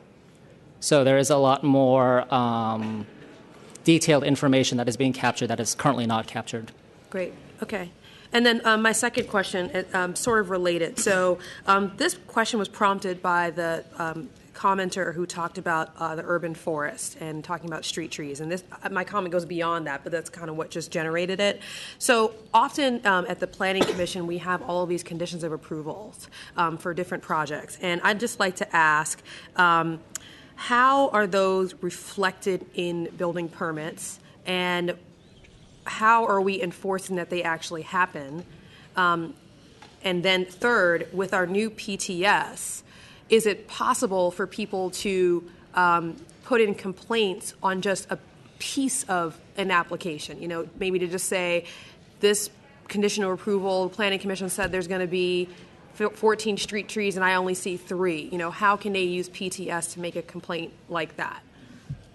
That's a complex question, but currently, so how conditions of approval actually work are, say with a commission motion, there is a notice of special restrictions that for every motion or condition of approval that is recorded onto the property.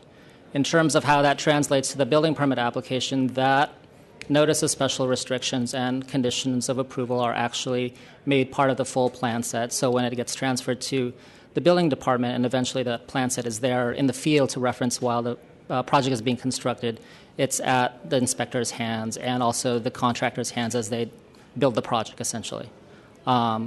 That the duplicate of the actual original sits with the assessor's office, so it's recorded to the parcel. Another duplicate is actually attached to the actual record, say the conditional use application, and that would sit with the docket file. Now, with the new permit and the PPTS system, that there's a capability of that document to be uploaded into the actual program and would be viewable by the public or even the applicant to see that it's actually attached to their record. So that can also be used as an enforcement tool because it would be accessible on the web for various people that would need to access the record. Yeah, and I'm assuming, I'm not going to assume, so obvious question, when they go for enforcement, so when they go, especially with new construction, you know, you typically have inspectors go in at the end and say, hey, what'd you do? They're also looking at that piece as well. There would be, the enforcement would happen with the inspector because that's the first point of inspection is because they are meeting these conditions of approval while they're constructing the project. Enforcement as a complaint to a project that is currently being constructed could still happen by a member of the public.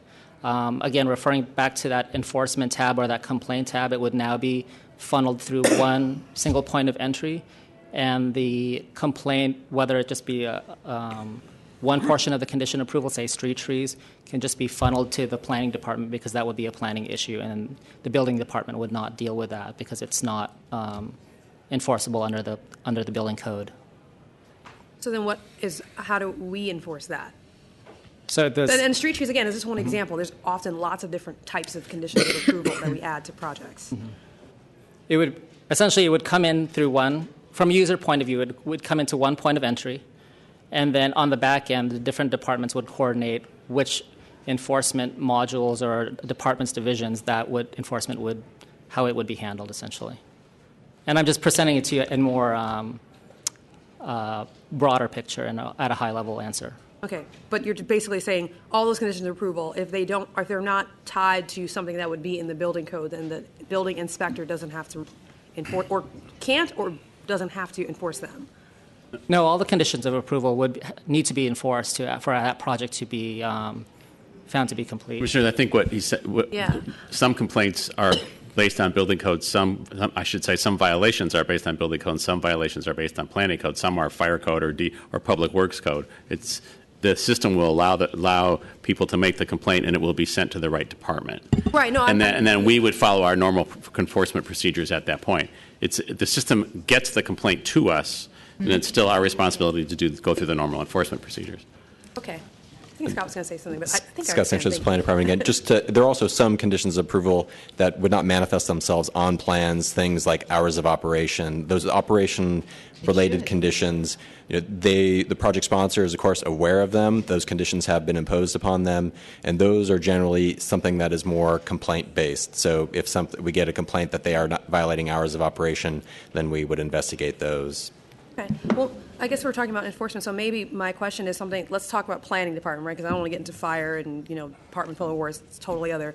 What do we do? So what's our enforcement procedures? If you could put it in a tweet form, that would be great. 140 characters. I don't think I could do 140 characters. Maybe you could pull those slides back up if it's possible. Yeah.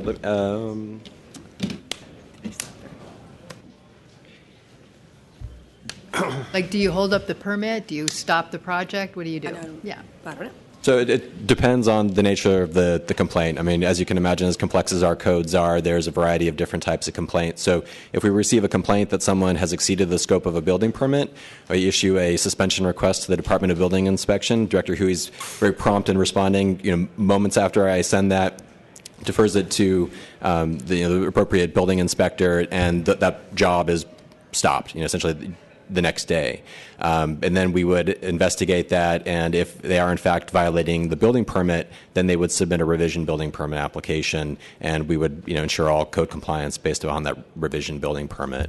But there's a variety of complaints. If it's something related to a legal change of use, we will then do our typical enforcement process, which I can just briefly put on the overhead. And maybe, Scott, while you do that, it's already up there, maybe to quicken up the answer, focus on maybe just a couple of examples where it's not in the planning code. Like, for example, Commissioner Richards has often asked for, soundproofing curtains in different entertainment venues. We had one case, just a month ago where we said you need to keep the back door closed because it goes into a, yard or whatever. That sort of stuff, that's not in the planning code. So how do we, if we receive a complaint about a fixed source of noise, so the complaint is about an air compressor or something generator running on a roof, that's referred to Department of Public Health. If there's construction-related noise complaint, refer that to Department of Building Inspection. If it's general noise, people just kind of loud, those kinds of things generally fall on the police department, as difficult as they are to enforce. If it's related to a place of entertainment, then we defer that to the Entertainment Commission. I mean, that's all part of the noise ordinance and enforcement of the noise ordinance. Every agency has some little piece of that. But the other variety of any other complaints? I mean, if there's something specific, I'd be happy to address that, but I don't want to just sit here and rattle. I think I got it. I mean, it's just something we just have to be vigilant about. I feel like there's lots of things I feel like that could slip through the cracks because we don't typically think about enforcement when we put all these conditions of approvals, and maybe we should start thinking about it more. So, and actually, in our conditions of approval, we do have in their standard language about the appropriate enforcement agency. So that's something that we started a couple years ago when we had our process improvement program. We standardize our conditions of approval, and we actually have contact information. So someone who's looking at the condition of approval, they know, like a member of the public, they see that there's this obligation that the person has. They know who they need to call in order to ensure compliance with that condition. Excellent. And I hope that shows up on the PPTS. Thank you. It will. Thank you. Commissioner Mar. I'll try to make this real short. I just had a quick question regarding the Acela program. If somebody logs on, will they be able to see the project costs and also the scope of the project, so they can kind of watch before we do a full-blown audit on different projects. Nice, definitely. So just consulting with Henry in terms of DBI records and planning records, it is a field that is currently in the system, so it's data that is collected, and any data that is collected can actually be exposed in the public portal. Of course, there are, security measures or what have you, whether you're a registered user or not a registered user. So that is something that has to be looked in as we launch and develop what pieces of information are, of course, can be exposed on the public portal. With that said, any record that is actually being entered on the back end is completely part of the public record, so that would still be accessible to anybody that would want to review the record, whether or not it appears in the public portal front and center. And the scope of work, too? Like description? And the project description would be a big thing, and I think that would show up front and center on the public portal, so people would know what is actually occurring at the property. Okay, thank you. Commissioner Hillis. It's just a follow-up question to Scott. One area we talked about where the kind of the planning code and building code may conflict is like in-law units and legalizing in-law units that Supervisor Wiener and Chu had. Are we seeing cases come up, and are they being, are we able to resolve them, or is that there's still a kind of a conflict between trying to legalize units and the building code kind of getting in the way? No, I think that is the case. As the commission did, we essentially took away the planning code requirements. They weren't subject to density, they weren't subject to rear yard, nor to legalize to make the process as simple as possible. But there are some things that could not be changed, and those were the building code requirements, life safety requirements. So they do need to meet those, and I know the Department of Building Inspection has been working very hard with property owners that are coming in to find, kind of the easiest path towards satisfying those code requirements. So we're seeing people actually do it? Are they taking advantage of that code? Yes, we have had applications come in to legalize units. I don't know the number of applications off the top of my head, but I know applications have come in. Kate Connor from our department has been handling the majority of those, and they are coming in. Okay, thanks. Commissioner Fung. Thank you. I want to just add a couple of comments maybe that haven't been brought up, and thank both commissions for coming together today. I think we're walking away with this with more questions than answers, which I think is a good outcome. I think it's great that we're coming up with all these different policies and legislation, but like any good idea, it's only as good as the enforcement. And between DBI and planning, they're both huge revenue sources for the city. I get a little bit frustrated because I think there should be increased funding for both departments to tackle these enforcement problems we just spent 2.5 hours talking about. I don't think it's fair to ask the same 100, 200 people to take on more work necessarily. And I think we really should look at passing that through to those who benefit from the new policy, whether it's short-term rental, whether it's registering and adding a fee to that, and passing that through, letting Airbnb be the collector of that fee. And I certainly don't want to, burden other people with the expenses. But if we're going to continue on and enforce these things, we need to have the funds to do it and the budgets to do it. So I wanted to make that comment. Commissioner Richards. Just one quick follow-up question as I sit here and as I heard what the DBI staff said about the standard method for a bathroom cost and a kitchen cost, et cetera.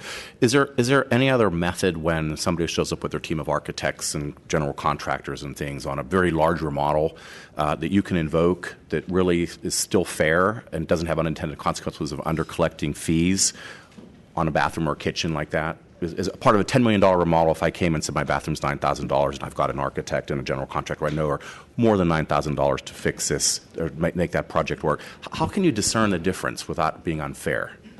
A lot of it is self-reporting. If you come up to me and often the biggest complaint would be a bathroom. I have a building owner that has a 20-unit apartment building, and he says, well, wait a minute. This is only a 6x8, and all I want to do is change the toilet and the bath. To change the bath, we'll argue you have to pull off the tile.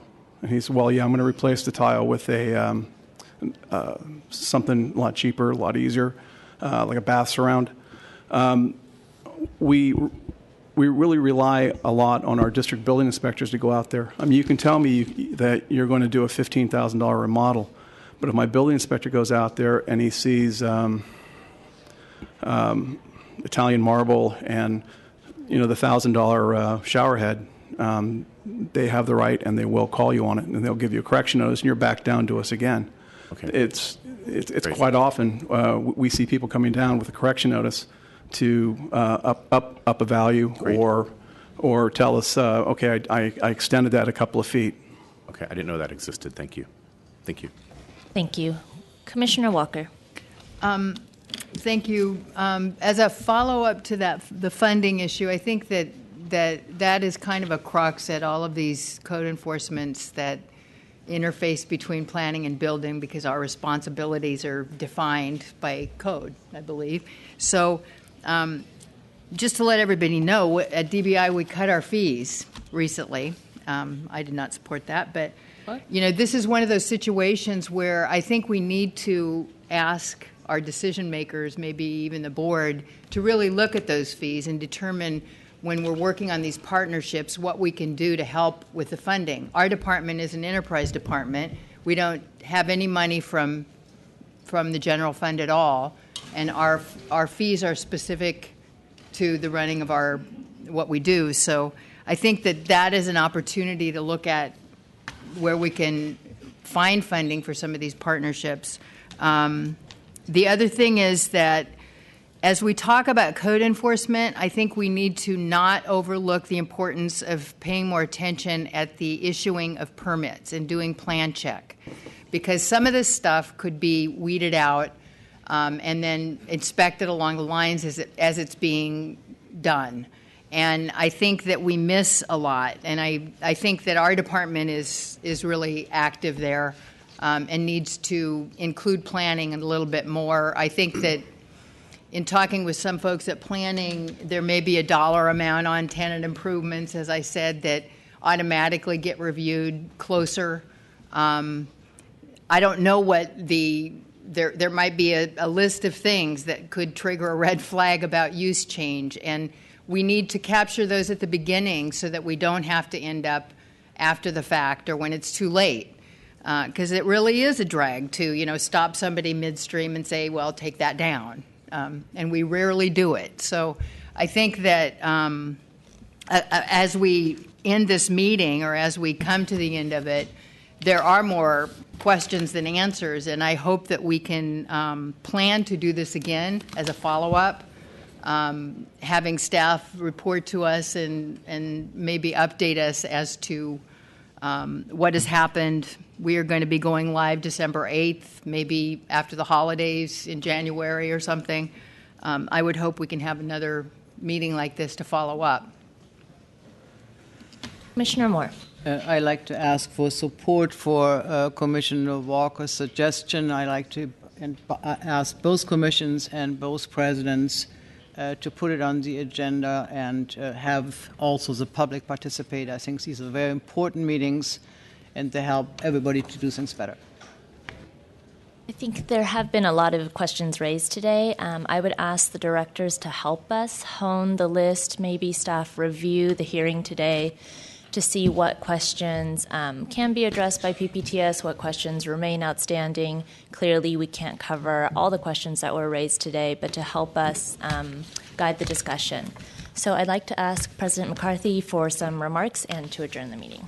Well, I'll keep my remarks to zero, because there was a lot of great conversation here today, and thank you all for putting this together, particularly the staff.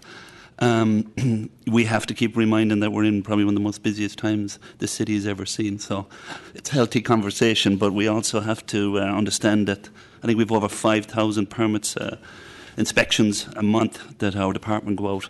I don't know the stats on what the workload planning have, but look forward to the future. We're adapting. If we don't, we die. And I think we're going to have a very, very kind of thorough communication between both departments in the future. So I am going to adjourn the meeting, if that's okay with everybody. We thank you, all the staff and the planning. I know you have to get your lunch. And thank you for giving us all this extra time here in this communication. We look forward to the next meeting. Thank you.